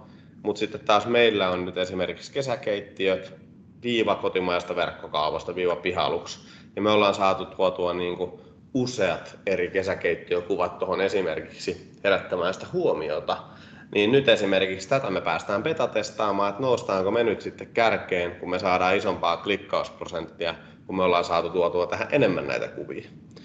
Että taas ollaan, miten tämäkin on mahdollista, niin on se sitten tuote tai palvelu, niin sille kohdesivustolle, mitä käytännössä hakukoneoptimoinnilla tavoitellaan, niin siinä on se mahdollisuus, että sinne voi laittaa tällaisia niin kuin upottaa kuvia, johon me voidaan upottaa ne avainsanat tällaisina blokkeina ja sitä kautta me saadaan ne näkyville tänne Google-hakukoneeseen.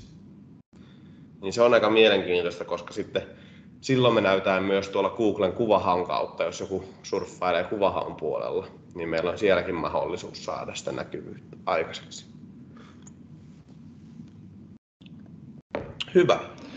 Mennään sitten seuraavaan vaiheeseen, eli käsitellään vähän enemmän convert, eli tavallaan konversio- ja ostopäätösosiota, ja siellä niin kuin tärkein osa-alue on ehdottomasti se ostopäätökseen kannustaminen. Eli nyt me ollaan taas, jos pikakelauksella käydään läpi, niin me ollaan kävelty se polku läpi, eli käytännössä meillä on tietoisuus, että me ollaan saatu se meidän asiakas niin kuin näkemään meidät, että tämä yritys on olemassa. Sen jälkeen me ollaan saatu markkinoitua sille esimerkiksi sosiaalisen median kautta tai hakukoneoptimoinnin avulla, että se etsi sitä meidän tuotetta tai palvelua ja löytyi meidät hakukoneesta, tai sitten me ollaan esimerkiksi tehty sille sellainen sosiaalisen median mainos, millä me ollaan pyritty se tuo lukemaan esimerkiksi niitä meidän asiakkaiden kokemuksia. Minkälaista lisäarvoa minkälaista lisäarvoa se meidän asiakas on saanut, kun se on ostanut meiltä palvelua. Ja se kertoo siitä kokemuksestaan sille potentiaaliselle asiakkaalle, joka sitten taas varmasti samaistuu siihen ja huomaa, että hei, tämä on just se mun ongelma. Mä haluan just tähän ratkaisun. Ja sitten päästään tähän seuraavaan vaiheeseen, joka on ostopäätös tai konversio, eli yhteydenotto. Eli jos ajatellaan nyt tätä esimerkkikysymystä vaikka tässä vaiheessa, että mikä tuli, että jos puhutaan kalliimmasta tuotteesta, niin tämä kolmas vaihe on yleensä nimenomaan se yhteydenotto. Että me ollaan pystytty viedä sitä tietoisuudesta toimintaa ja se on ollut jo sivustolla ja sitten meillä on se niin kuin convert kannusta ostopäätökseen. Ja no miten saadaan niin kuin asiakas tekemään se ostopäätös, niin tässä on laitettu vähän niin kuin, että uudelleenkohdistus, eli tai uudelleenmarkkinointi, kuinka se haluaa suomentaa, käytännössä se on niin kuin ehkä isoin ja tärkein osa-alue, kun mietitään sitä niin kuin markkinointia asiakkaalle, joka on ollut kiinnostunut. Eli joku asiakas tai joku niin kuin yritys on ollut teidän verkkosivustolla tai verkkokaupassa vierailemassa ja sen jälkeen me pystytään tehdä sille uudelleen markkinointia. Ja tätä uudelleen markkinointia on tosiaan mahdollista tehdä niin kuin sosiaalisessa mediassa. Eli sitä voidaan tehdä siellä LinkedInissä, sitä voidaan tehdä Facebookissa, sitä voidaan tehdä Instagramissa, TikTokissa, Snapchatissa. Periaatteessa pystytään tehdä sitä jokaisessa kanavassa. Ja mä lyhyesti käyn sen niin kuin uudelleenmarkkinoinnin periaatteen läpi, jotta te niin kuin itse sitten vähän tiedätte, että no miten tämä voi toteuttaa. Ja jos tätä ei vielä tehdä, niin saa siihen sitä vinkkiä. Mutta se perusperiaatehan on se, että jos meillä vaikka tehdään Facebook-mainontaa, niin Facebook-mainonnassahan on tällainen Facebook-pikseli. Eli tämä Facebook-pikseli on sellainen koodin pätkä, joka lisätään sinne teidän verkkosivustolle. Ja käytännössä sen Facebook-pikselin avulla me voidaan laittaa sinne nämä triggerit, eli tavallaan nämä herätteet siitä, että milloin se Facebook-pikseli alkaa toimimaan ja seuraamaan sitä potentiaalista asiakasta. Eli kun se Facebook-pikseli laitetaan sinne verkkosivustolle ja se on esimerkiksi tullut teidän niin kuin ota yhteyttä lomakkeelle asti ja sitä ennen vaikka selannut 2 sivua, niin se triggeri aktivoituu ja sitten käytännössä se Facebook-pikseli alkaa seurata sitä ihmistä niissä sosiaalisen median kanavissa, vaikka Facebookissa. Ja siinä voi olla ihan vaan vaikka esimerkiksi uudestaan, että ota yhteyttä tai varaa 30 minuutin asiantuntijan sparrailu tähän aiheeseen liittyen. Tai siinä voi olla, että hei, lue vielä kokemuksia. Tai niin kuin, siinä voi olla esimerkiksi video, että jos asiakas kertoo videona kokemuksia, että katso alta video, missä kerrotaan, että minkälaisia kokemuksia meidän asiakkailla on meistä. Ja sitten siihen alle, että ota yhteyttä matalalla kynnyksellä. Ja silloin se tavoite saada nimenomaan se yhteydenotto. Ja toi sosiaalisen median uudelleenmarkkinointi, niin se voidaan tehdä käytännössä kanavasta riippumatta. Et me voidaan parhaillaan tehdä sitä Facebookissa, Instagramissa, LinkedInissä, TikTokissa ja vaikka Snapchatissa käytännössä. Eli kun joku on käynyt sivustolla, jos siellä on ne kaikki määritetty, niin se lähtee se uudelleenmarkkinointi eri kanavissa.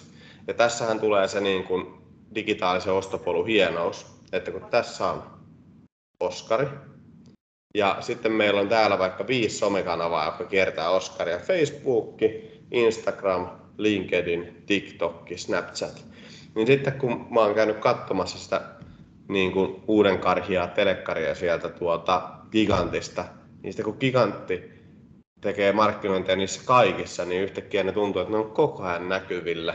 Ja siinäkin pitää olla tarkka, ettei se ala ärsyttämään, mutta sitten niin kuin, ne pysyy sun mielessä ja sitten sä luultavasti käyt sitten tekemässä sen ostoksen helpommin tai ottamaan se yhteydet. Ja taas kerran tuossa sosiaalisessa mediassa niin miettisin sen, että missä on se teidän kohderyhmä, jolloin missä sille kannattaisi uudelleen markkinoida. Että jos se niin kuin ei halua häiritä vaikka Facebookissa, niin olisiko se linkkari sitten parempi vaihtoehto siihen, jossa me voitaisiin sitten tehdä sitä uudelleen markkinointia. Mutta sosiaalinen media ei tokikaan ole ainut kanava, missä on mahdollista tehdä uudelleen markkinointia. Eli käytännössä Google Adsissa voi tehdä uudelleen markkinointia. Eli puhuttiin tästä hakukonemainonnasta, hakusanamainonnasta. Niin tuolla Google Adsin puolella on mahdollista tehdä uudelleen markkinointia esimerkiksi YouTubessa. Eli käytännössä jos kävijä hakee vaikka YouTubesta kissavideoita, niin niiden videoiden alkuunhan näkyy aina videomainoksia. Niin siihen on mahdollista tehdä uudelleen markkinointivideoita. Sitten käytännössä videoiden välissä, jos ne on pitkiä, näytetään mainoksia. Siinä on mahdollista tehdä uudelleen markkinointia, on se videona tai kuvana. Ja sitten esimerkiksi niin kuin tuossa YouTubessa on niin kuin banneripaikkoja, missä sitten näkyy bannereita, missä sivustoilla olet esimerkiksi käynyt tai olet kiinnostunut, niin sitten se näyttää sulle kohdistettua markkinointia.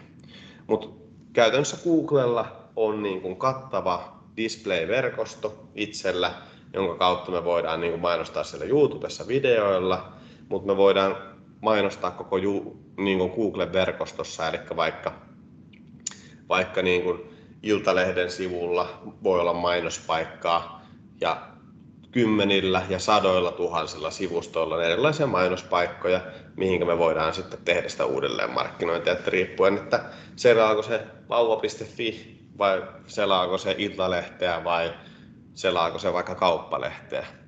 Ja me voidaan niin kuin kohdistaa sitä meidän uudelleenmarkkinointia niille sivustoille, missä me oletetaan, että se meidän niin kuin potentiaalinen asiakas on, että ei toki kaikille sivustoille sitä tarvitse näyttää. Mutta se on itsessään niin kuin toi Googlen puoli. Mutta sittenhän on niin kuin tällaisia niin kuin Sanoma, jolla on oma verkostonsa, jonka kautta on mahdollista tehdä niin kuin uudelleenmarkkinointia, eli se näkyy sitten sillä Sanoman omistamassa verkostossa. Sitten on tällainen esimerkiksi Criteo, joka on niin kuin ulkomaalainen yritys ja heillä on niin kuin oma taas display-verkostonsa, joka on niin kuin esimerkiksi verkkokauppojen suosiossa, koska heillä on sellainen oma tuottavuuslaskuri, eli kuinka paljon sä saat eurolla tuottoa, että he esimerkiksi lupaa sulle tiettyä tuottoastetta siihen mainostuotoksi, millä he sitten optimoi sitä mainontaa eteenpäin. No, nyt puhuttiin aika paljon niin kuin nimenomaan tuosta maksetusta mainonnasta ja miten niin kuin eri maksetun mainonnan kanavilla on mahdollista niin kuin aktivoida. Mutta mitä muuta voi tehdä, jos ei halua niin kuin tehdä uudelleenmarkkinointia tai se on jo tehty? Niin yksi isoin niin kuin mielenkiinnon kohde itsellä on esimerkiksi ollut niin aktivoiva live chat tai chatbot. Eli käytännössä niin kuin nykyään teknologia mahdollistaa sen, että meillä verkkosivustolla voi olla chat-palikka tai chatbot-palikka, mitä olette varmasti nähnyt useita ja olette nähnyt varmasti huonoja ratkaisuja ja hyviä ratkaisuja. Mutta se mikä tuossa live chat-palvelussa tai chatbot-palvelussa on molemmissa samaa ja loistavaa, niin sä pystyt lähestyä sitä sun asiakasta oikeaan aikaan, oikealla sivulla ja oikealla viestillä.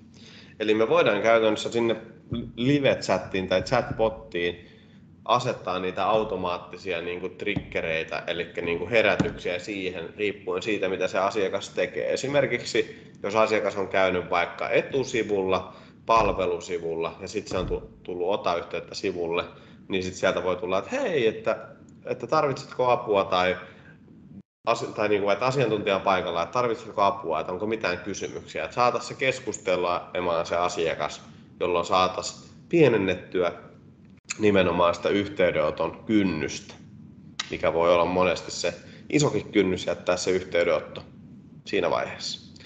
Ja ehkä niin kuin jos miettii taas sitten live chat-palvelun ja sitten chatbotin ero, niin chatbotti on enemmän niin kuin sellainen, miten mä itse näen sen, että se niin kuin antaa tietoa ja ohjaa eteenpäin.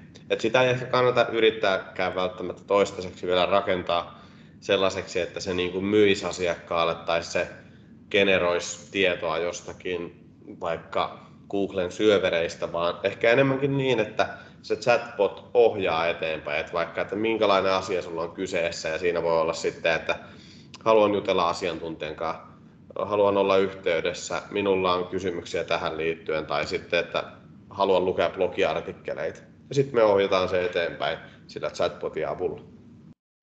Mutta sitten taas live chat-palvelussa, kun siellä on ihminen, on sitten asiakaspalvelija tai asiantuntija, niin siihen tulee se inhimillinen ote siihen tekemiseen. Että hei, mä puhun oikeasti oikealle ihmiselle ja mä voin kysyä siltä mitä vaan. Ja vaikka se ihminen ei osaisi vastata siihen kysymykseen suoraan, niin se kuitenkin asiakas kokee, että häntä on palveltu. Ja me voidaan siinä kohtaa esimerkiksi saada häneltä yhteystiedot, jolloin sitten asiantuntija pystyy ottaa yhteyttä. Ja sitä kautta me pystytään vahvistamaan sitä meidän niin kuin ostopäätöksen tekemistä. Koska kuitenkin, niin kuin, jos se on B2B niin kuin kauppa tai sivusto, niin tavoitteena on monesti saada se yhteydenotto ja kommunikaatio siihen potentiaaliseen asiakkaaseen. Jos se on verkkokauppa, niin se yleensä halutaan saada se ostos ja se asiakaspalvelija pystyy viedä kumpaan vaan, kun se vaan vastaa niihin haluttuihin kysymyksiin, mitä sillä asiakkaalla on. Sitten vähän tuosta konversio-optimoinnista. Tiedät kuinka tuttu termi on niin kuin teille, mutta käytännössä konversio-optimointi on sitä, eli meillä on verkkosivusto ja meillä on tietyn näköinen verkkosivusto tällä hetkellä. Niin konversio-optimoinnilla on tavoite kehittää sivustoa niin, että se pienentäisi sitä yhteydenoton kynnystä. Eli esimerkiksi jos meillä on nyt tässä tällainen verkkosivusto, niin konversio-optimoinnin avulla me voidaan kopioida tämä sivusto viereen ja sen avulla muuttaa esimerkiksi aina yksi osa-alue sieltä. Eli esimerkiksi se ota yhteyttä -nappi muutetaan vaikka punaiseksi ja sitten me kuukauden verran voidaan ajaa siihen molempiin verkkosivuihin 50% ja 50% liikennettä ja me nähdään sitten, että kumpi verkkosivusto on parempi. Ja sitten jos nähdään, että tämä punainen nappi oli parempi, niin me voidaan ottaa se käyttöön. Sitten me voidaan tehdä uusi kopio, jossa esimerkiksi se punaisen napin lisäksi me lisätäänkin sinne vaikka, että luotettava, nopea ja laadukas johonkin sinne banneriin. Ja sitten me voidaan katsoa, että miten tämä vaikuttaa. Okei, tämä ei vaikuttanut mitenkään. Eli mennään tällä nykyisellä ja voidaan tehdä seuraava modifioitu silhältä. Eli käytännössä konversio-optimoinnin idea on se, että me voidaan tehdä tällaista AB-testausta. Meidän ei tarvitse koodata sitä sivustoa uudestaan, vaan vähän niin kuin voidaan kopioida sinne konversio-optimointityökalu, jonka avulla me voidaan jakaa sitä liikennettä, että mihinkä sivuihin se menee. Ja sitä kautta me nähdään, että miten se verkkosivusto kehittyy. Ja tämä niin kuin, tuossa on Google Optimize esimerkiksi, mutta sehän itse asiassa sen käyttö loppuu, mutta esimerkiksi muita konversio-optimoinnin työkaluja on Microsoftin Clarity, joka on ilmainen, ja Hotjar, joka on tai siellä on myös ilmaisversio, mutta se menee maksulliseksi aika nopeasti. Mutta konversio-optimoinnin työkaluja itsessään on toki niin kuin monia, mitä voi niin kuin hyödyntää. Mutta pääpointti konversio-optimoinnilla on se, että sillä me voitaisiin selvittää, että miksi se asiakas ei jostain syystä osta tai ota yhteyttä, että onko siellä sivustolla joku tavallaan tekninen vika. Eli konversio-optimoilla voi tehdä tätä AB-testausta, mutta me voidaan esimerkiksi nauhoittaa sitä teidän ota yhteyttä -sivua tai sitä verkkokaupan ostoskoria.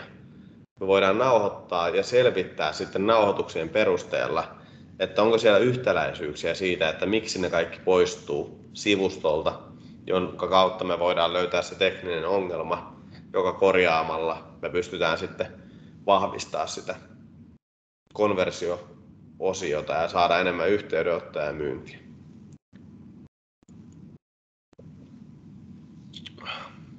Ja sitten tästä vielä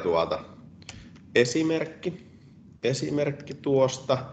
Eli mä nyt otin sitten niin kuin tähän pari esimerkkiä, että esimerkiksi tässä on Instagramin uudelleenmarkkinointi, mikä oli mulle esimerkiksi tullut, että olin käynyt vähän katselemassa, että pitäisikö sitä lähteä jollekin lomalle, niin sieltähän paukkui Instagramiin sitten Turusta 22H-risteilylle jopa -30%.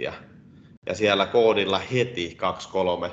Ja tuossa taisi olla vielä alhaalla joku, että se koodi on voimassa joku vaan 2 päivää. Eli nimenomaan sillä haluttiin se, että sä saat nyt sen alennuksen, mutta tämä on vaan rajoittuna aina voimassa, että toimi heti. Siinä ihan perus Instagram-mainos. Tässä ylhäällä näkyy YouTubessa oleva display-mainos, mikä mulla oli. Tällainen one.com on niin kuin tällainen teknologiatoimija, missä kävi vähän surffailemassa, niin he nyt sitten mainostaa, että myy verkossa enemmän ja bring it only with one.com ja siellä siihen vähän ja siellä on heti, että aloitan nyt. Ja sitten tässä on tällainen perinteinen verkkokaupalla sitaatti, mikä on vaikka Facebookissa. Huomasimme, että kävit äskettäin verkkokaupassa, missä laimassa valikoimaan, voisit olla kiinnostunut seuraavista tuotteista. Ja verkkokaupalla on aika mielenkiintoista esimerkiksi se, että me voidaan tehdä 3 eri tason uudelleenmarkkinointia. Eli me voidaan tehdä brändi uudelleenmarkkinointia.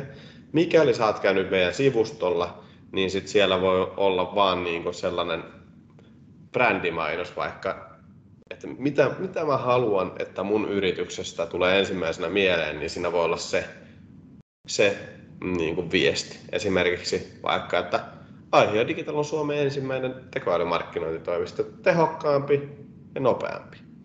Ja se on vaan se viesti ja sitten, että lue lisää palveluistamme.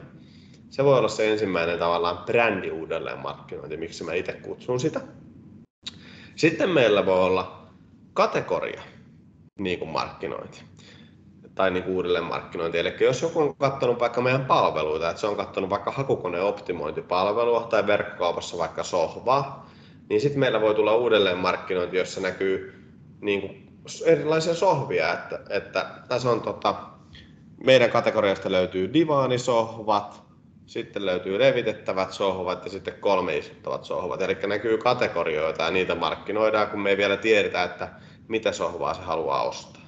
Tai sitten esimerkiksi, jos mennään B2B-puoleen, että joku tutkii hakukoneoptimointia, niin siinä voi sitten olla niin kuin uudelleenmarkkinointi siihen hakukoneoptimointiin, että hei, että kiinnostaako sua sisällöllinen hakukoneoptimointi off-site SEO vai niin kuin tekninen SEO. Ja siinä voi olla sitten tuotekortit niille, että lue lisää niistä.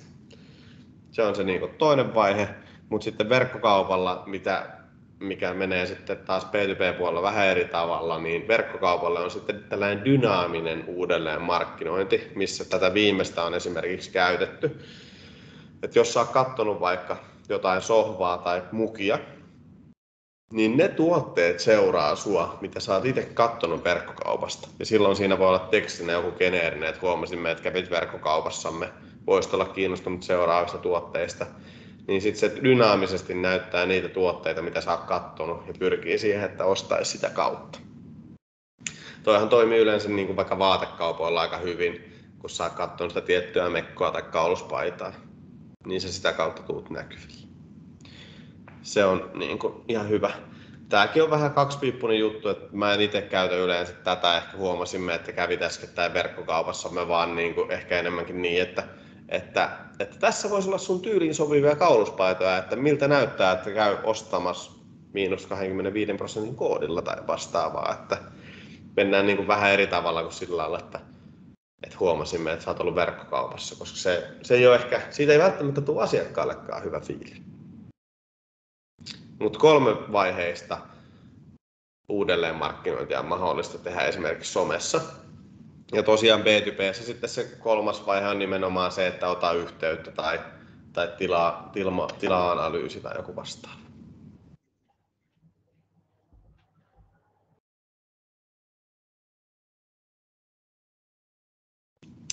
Hyvä. Mennäänpä sitten eteenpäin. Mennään viimeiseen vaiheeseen. Oskari, hei, mä ihan nopeasti keskeytän tässä vaiheessa. Taitaa olla kamera päällä yhdellä osallistujalla, niin jos kaikki tsekkaatte vielä ne kertaalleen läpi, noin miithän saa kyllä napsauteltua pois, mutta kameroita ei. Joo, kiitos.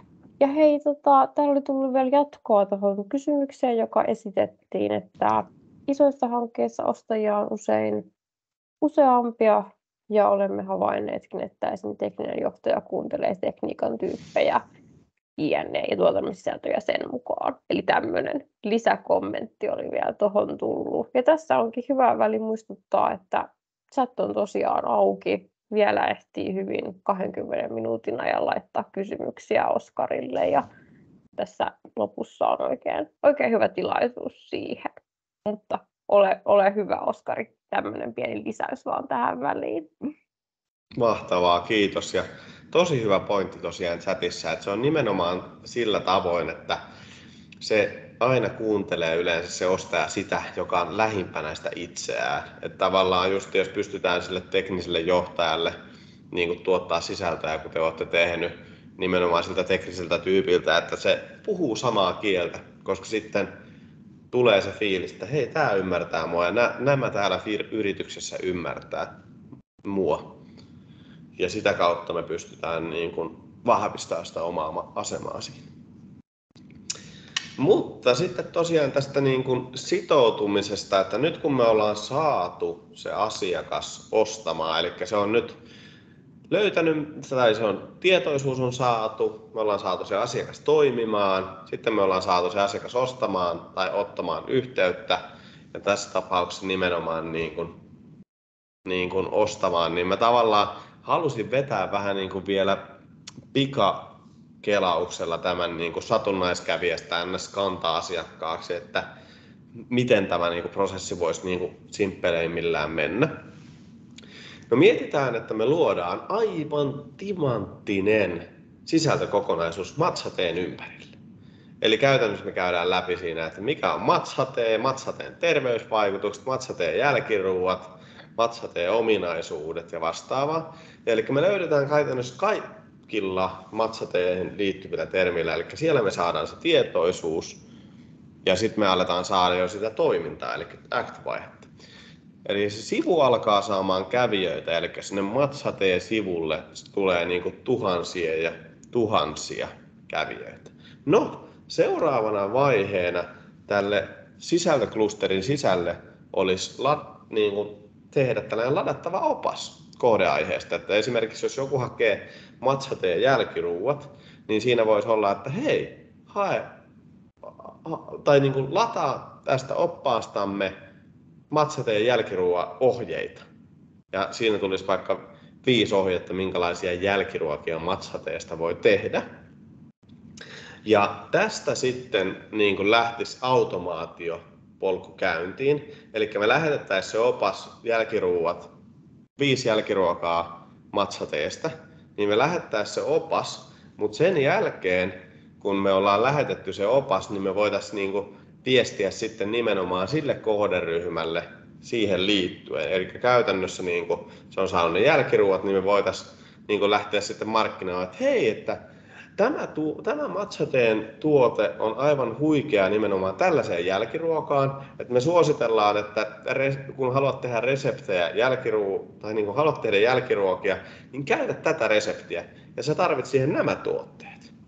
Ja me laitetaan valmis listaus tuotteista, jossa voi olla suoraan niin kuin klikkaukset, että osta tai ostoskori tai osta pakettina. Ja me pystytään tehdä esimerkiksi 3 niin kuin vaiheinen automaatio, jossa me houkutetaan, koukutetaan ja loukutetaan se asiakas niin kuin ostamaan lopuksi. Eli ensimmäisenä houkutetaan se niillä jälkiruokaresepteillä.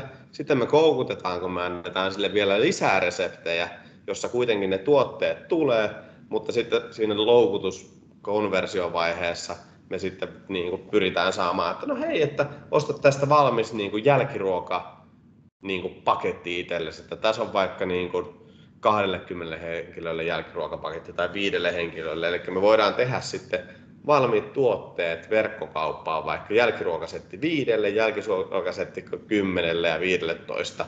Ja siinä viimeisessä automaation osiossa me sitten myydään sitä meidän omaa jälkiruokatuotepakettia, mikä on nimenomaan siihen koko kävijän hakuun perustunut, että se on tullut eka, kun se on etsinyt niitä jälkiruokia lukemaan, että miten niitä tehdään. Sitten se on ladannut sen, kun se haluaa lisää niitä jälkiruokia. Ja sen jälkeen sille on annettu vielä lisää reseptejä. Ja sen jälkeen sille on tehty valmiit paketit, mitä se voi ostaa siihen. Niin tässä käytännössä me luodaan satunnaiskävijästä kanta-asiakas, jolle me voidaan viestiä vaikka niin kuin loputtomasti sitten erilaisia reseptejä tai voidaan tuoda siihen jotain muuta kulmaa tai lisämyyntiä. Mutta käytännössä, niin jos mietitään kanta-asiakasvaihetta ja viimeistä vaihetta, niin tärkein on tuo sähköpostimarkkinointi ja sähköpostimarkkinoinnin automaatio. Kun joku on niin kuin ostanut tuotetta tai palvelua, niin silloin se on antanut sen mielenkiintonsa, että sitä kiinnostaa aihepiiri. Niin siinä vaiheessa, kun asiakas ostaa, niin on hyvä saada sieltä se markkinointilupa. Ja esimerkiksi jos joku ostaa vaikka pyöräkärryn, niin sen jälkeen me voitaisiin siihen pyöräkärryyn liittyen niin kuin antaa vinkkejä, että minkälaisia retkiä kannattaa tehdä tällä pyöräkärryllä niin kuin taaperon kanssa. Ja mitä muita lisäosia siihen voi myydä, vaikka kuppitelinettä tai retkeilykassia tai retkeilyevässettiä. niin sitä kautta niin kuin saadaan sitä niin kuin asiakkaalle sellaista tietoa, että totta kai mäkin haluaisin niin kuin pyöräkärryn ostajana saada vinkkejä, että mitä retkiä voisi tehdä ja miten mä voisin parantaa sitä mun retken laatua niillä lisävarusteilla, niin markkinoidaan siihen malliin. Että aina miettiä se, että kun se asiakas on ostanut tai ottanut suhun yhteyttä, niin miten sä pystyt pysyä sen mielessä edelleen sellaisella arvoa pohjaavalla sisällöllä. Koska silloin se asiakas tuntee, että yritys välittää siitä.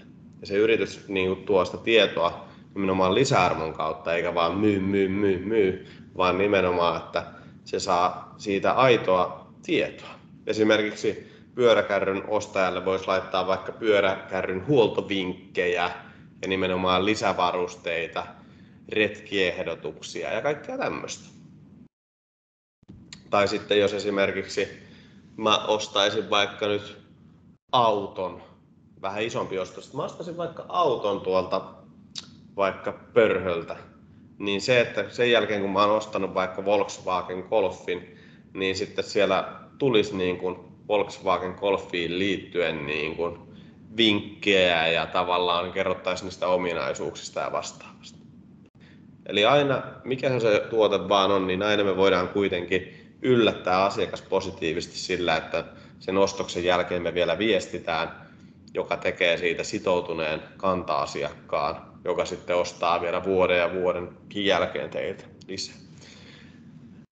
Ja se huomiona siinä, että jos on verkkokauppa, niin se syklihän voi olla lyhyempi, että se voi olla vaikka viikko tai 2 viikkoa tai kuukausi. Ja sitten jos puhutaan B2B:stä, niin se voi ihan hyvin olla se sykli, että 3 kuukauden päästä tulee ensimmäinen kirje. Miten sulla on sujunut tämän meidän niin kuin ratkaisun kanssa? Tarvitsitko jotain lisäapuja ja vaikka jotakin ajankohtaisia blogipostauksia? Ja sitten voi olla puolen vuoden päästä ja vuoden päästä, että sykli sen mukaan, että miten sitä teidän tuotetta tai palvelua niin kuin käytetään. Loistavaa. Sitten yhteenvetona muistilista markkinoijalle tai yrittäjälle, toimitusjohtajalle, markkinointipäättäjälle, kuka siellä linjan toisella puolella onkin, niin on se, että 1, ole läsnä ostopolun joka vaiheessa. Ei tarvitse olla niin kuin kaikilla kanavilla, mutta että jollain tavalla olisi kaikissa näissä eri osa-alueissa niin kuin läsnä.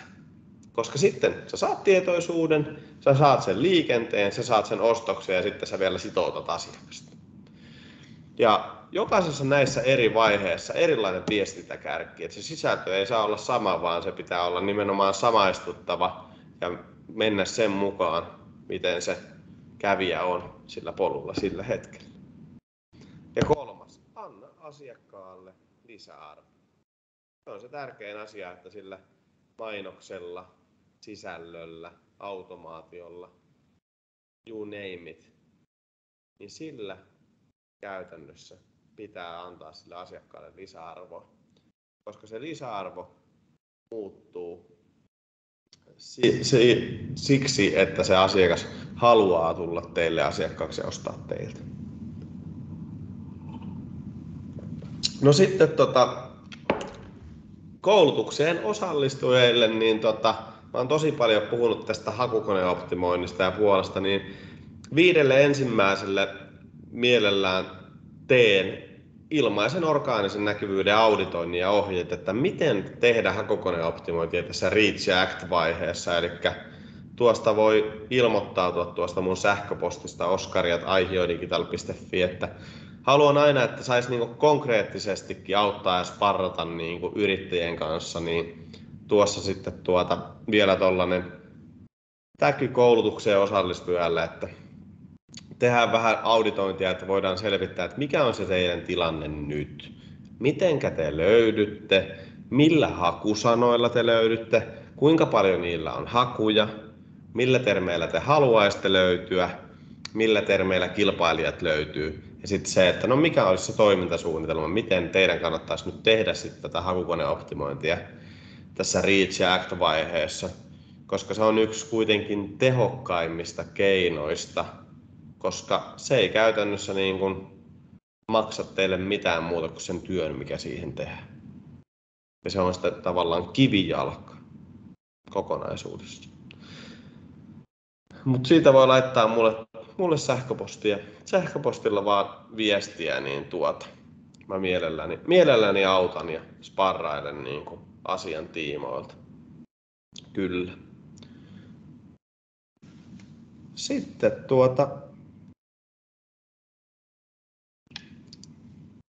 mun esitys oli siinä ja koulutus käytynä, että nyt olisi vielä aikaa 10 minuuttia varattu niin kuin kysymyksille, ajatuksille, toiveille. Ihan nyt on niin kuin sana vapaa ja oikeastaan niin kuin se, että laitankohan mä linkkarinkkiä, mutta tosiaan mulle voi laittaa Oskari Ilomäki nimellä linkkariinkin verkostoitumispyyntöä tulemaan, niin mielelläni aina verkostoidun uusien tyyppien kanssa. Oikein hyvä. Kiitos Oskari ihan valtavasti jo tässä kohtaa. Tämä on ollut ihan huippuhyvä paketti ja nyt mä kannustan ehdottomasti teitä tarttumaan tähän auditointiapuun, mitä Oskari ihanasti teille tarjosi. Ja tosiaan ottakaa yhteystiedot talteen ja laittakaa linkkarista niitä connect-pyyntöjä Oskarille, varsinkin jos koulutuksen aiheet on sellaisia, että ne on läsnä teidän omassa työssä. Mutta vielä olisi muutama minuutti aikaa esittää kysymyksiä, ajatuksia, palautetta. Sana on vapaa ja voi käyttää chattia tai laittaa kameraa päälle, jos siltä tuntuu. Kyllä. Joo, ihan vapaasti erittäin mielellään otan myös palautetta vastaan, jos tulee jotain mieleen niin aina kiva, jos pystyy kehittää omaa kouluttamista eteenpäin. Juurikin näin. Tekoäly on ollut paljon pinnalla näissä teemoissa kuluneen vuoden aikana ja täältä tulikin chattiin kommentti, että kiitos hyvin selkeätä. Teetkö itsesi työttömäksi, jos tekoäly analysoi sivustoja? Oi, mikä kysymys. Aivan loistava kysymys. Kiitos siitä. Joo, toi oikeastaan niin kuin lähden purkamaan sitä siitä, että mä mun yhden yrityksen yhtiökumppani pyörittää tällaista tekoälystartuppia kuin Dashboa, joka on nimenomaan niin kuin suunniteltu verkkokauppojen niin kuin analysointiin, hakukoneoptimointiin ja digimarkkinointiin. Ja mä olin varmaan se käyttäjä, joka käytti sitä kaikista eniten kaikista. Ja musta se tuntuu, että tämä on niin kuin maailman paras työkalu ja helpoin. Mutta sitten kun mä rupesin sparrailemaan siitä niin kuin yrittäjien ja niin kuin eri niin kuin markkinointihenkilöiden kanssa, niin me huomattiin se yhteneväisyys, että siihen tarvii apua. Että tavallaan vaikka se tekoäly analysoi, niin pitää olla se markkinoinnin osaaminen plus se liiketoimintaosaaminen ja yhdistää ne toisiinsa, jotta voi niin kuin tehdä sitä tehokasta markkinointia tekoälyn avulla. Eli tosiaan vastaus on, että en tee itseäni työttömäksi ja se mikä niin kuin korostuu niin kuin entistä vahvemmin tulevaisuudessa, että miten vahva se sun asiantuntijuus on, että sun pitää osata ja ymmärtää nimenomaan isoja kokonaisuuksia, koska se tavallaan perus- ja bulkkityö on niin kuin tekoälyllä tehtävää. Että se voidaan tehdä tosi nopeasti. Ja esimerkiksi Aihiolla meidän konsepti on nimenomaan se, että tekoälyllä kirjoitettu, inhimillisesti optimoitu. Eli me käytännössä yhdistetään ne kaksi osa-aluetta, eli se tekoäly ja se asiantuntija. Koska sitten me saadaan se paras arvo, koska se tekoäly tekee sen bulkkianalysoinnin, tekee sen bulkkisisällön ja se ihminen pystyy käyttämään sitä työkaluna siinä mukaan. Mutta siinä vähän tuohon aiheeseen. Toi on kyllä mielenkiintoinen ja tuosta aiheesta mielelläni sparrailen lisääkin kyllä. Että toi on kiva aihe ja toi tekoäly on tällä hetkellä tosi pinnalla, että se on isossa osassa tässä markkinoinnissa ja oikeastaan kaikessa liiketoiminnassa, että se on muuttanut aika paljon niin kuin toimijoita ja ehkä niin kuin tehostanut toimintatapoja. Kyllä, juuri näin. Hei, kiitos seikkaperäisestä hyvästä vastauksesta. Nyt voi vielä esittää kysymyksiä parin minuutin ajan, mutta jos niitä ei herää eikä muitakaan kommentteja, niin ruvetaan pikkuhiljaa paketoimaan tätä webinaaria. Tosiaan tallenne tulee kaikille jakoon, niin sieltä voisit kerrata vielä, jos jää jotain kohtia vaikka epäselväksi. Tai jos haluaa vaikka jakaa tallenteen linkkiä eteenpäin, vinkata kouluttajasta kollegalle, niin se on mahdollista. Ja voisin sen verran mainita, että meillä on tulossa 2 webinaaria Edulla vielä tämän vuoden puolella, joista seuraava on ensi kuussa. Aiheena on palautteenantokulttuuri. Toki suosittelen ehdottomasti ilmoittautumaan sinne. Etu.fistä löytyy lisätietoja. Tai jos tulee toiveita tulevista webinaareista, niin minua voi lähestyä suoraan sähköpostilla kinja.pakarinen@etu.fi, joka kaikilla ilmoittautuneilla onkin jo olemassa. Mutta tosiaan, jos ei nyt herää enempää kysymyksiä kouluttajalle tai munkaan suuntaan, niin kiitos Oskari, kiitos kaikki linjoilla olijat.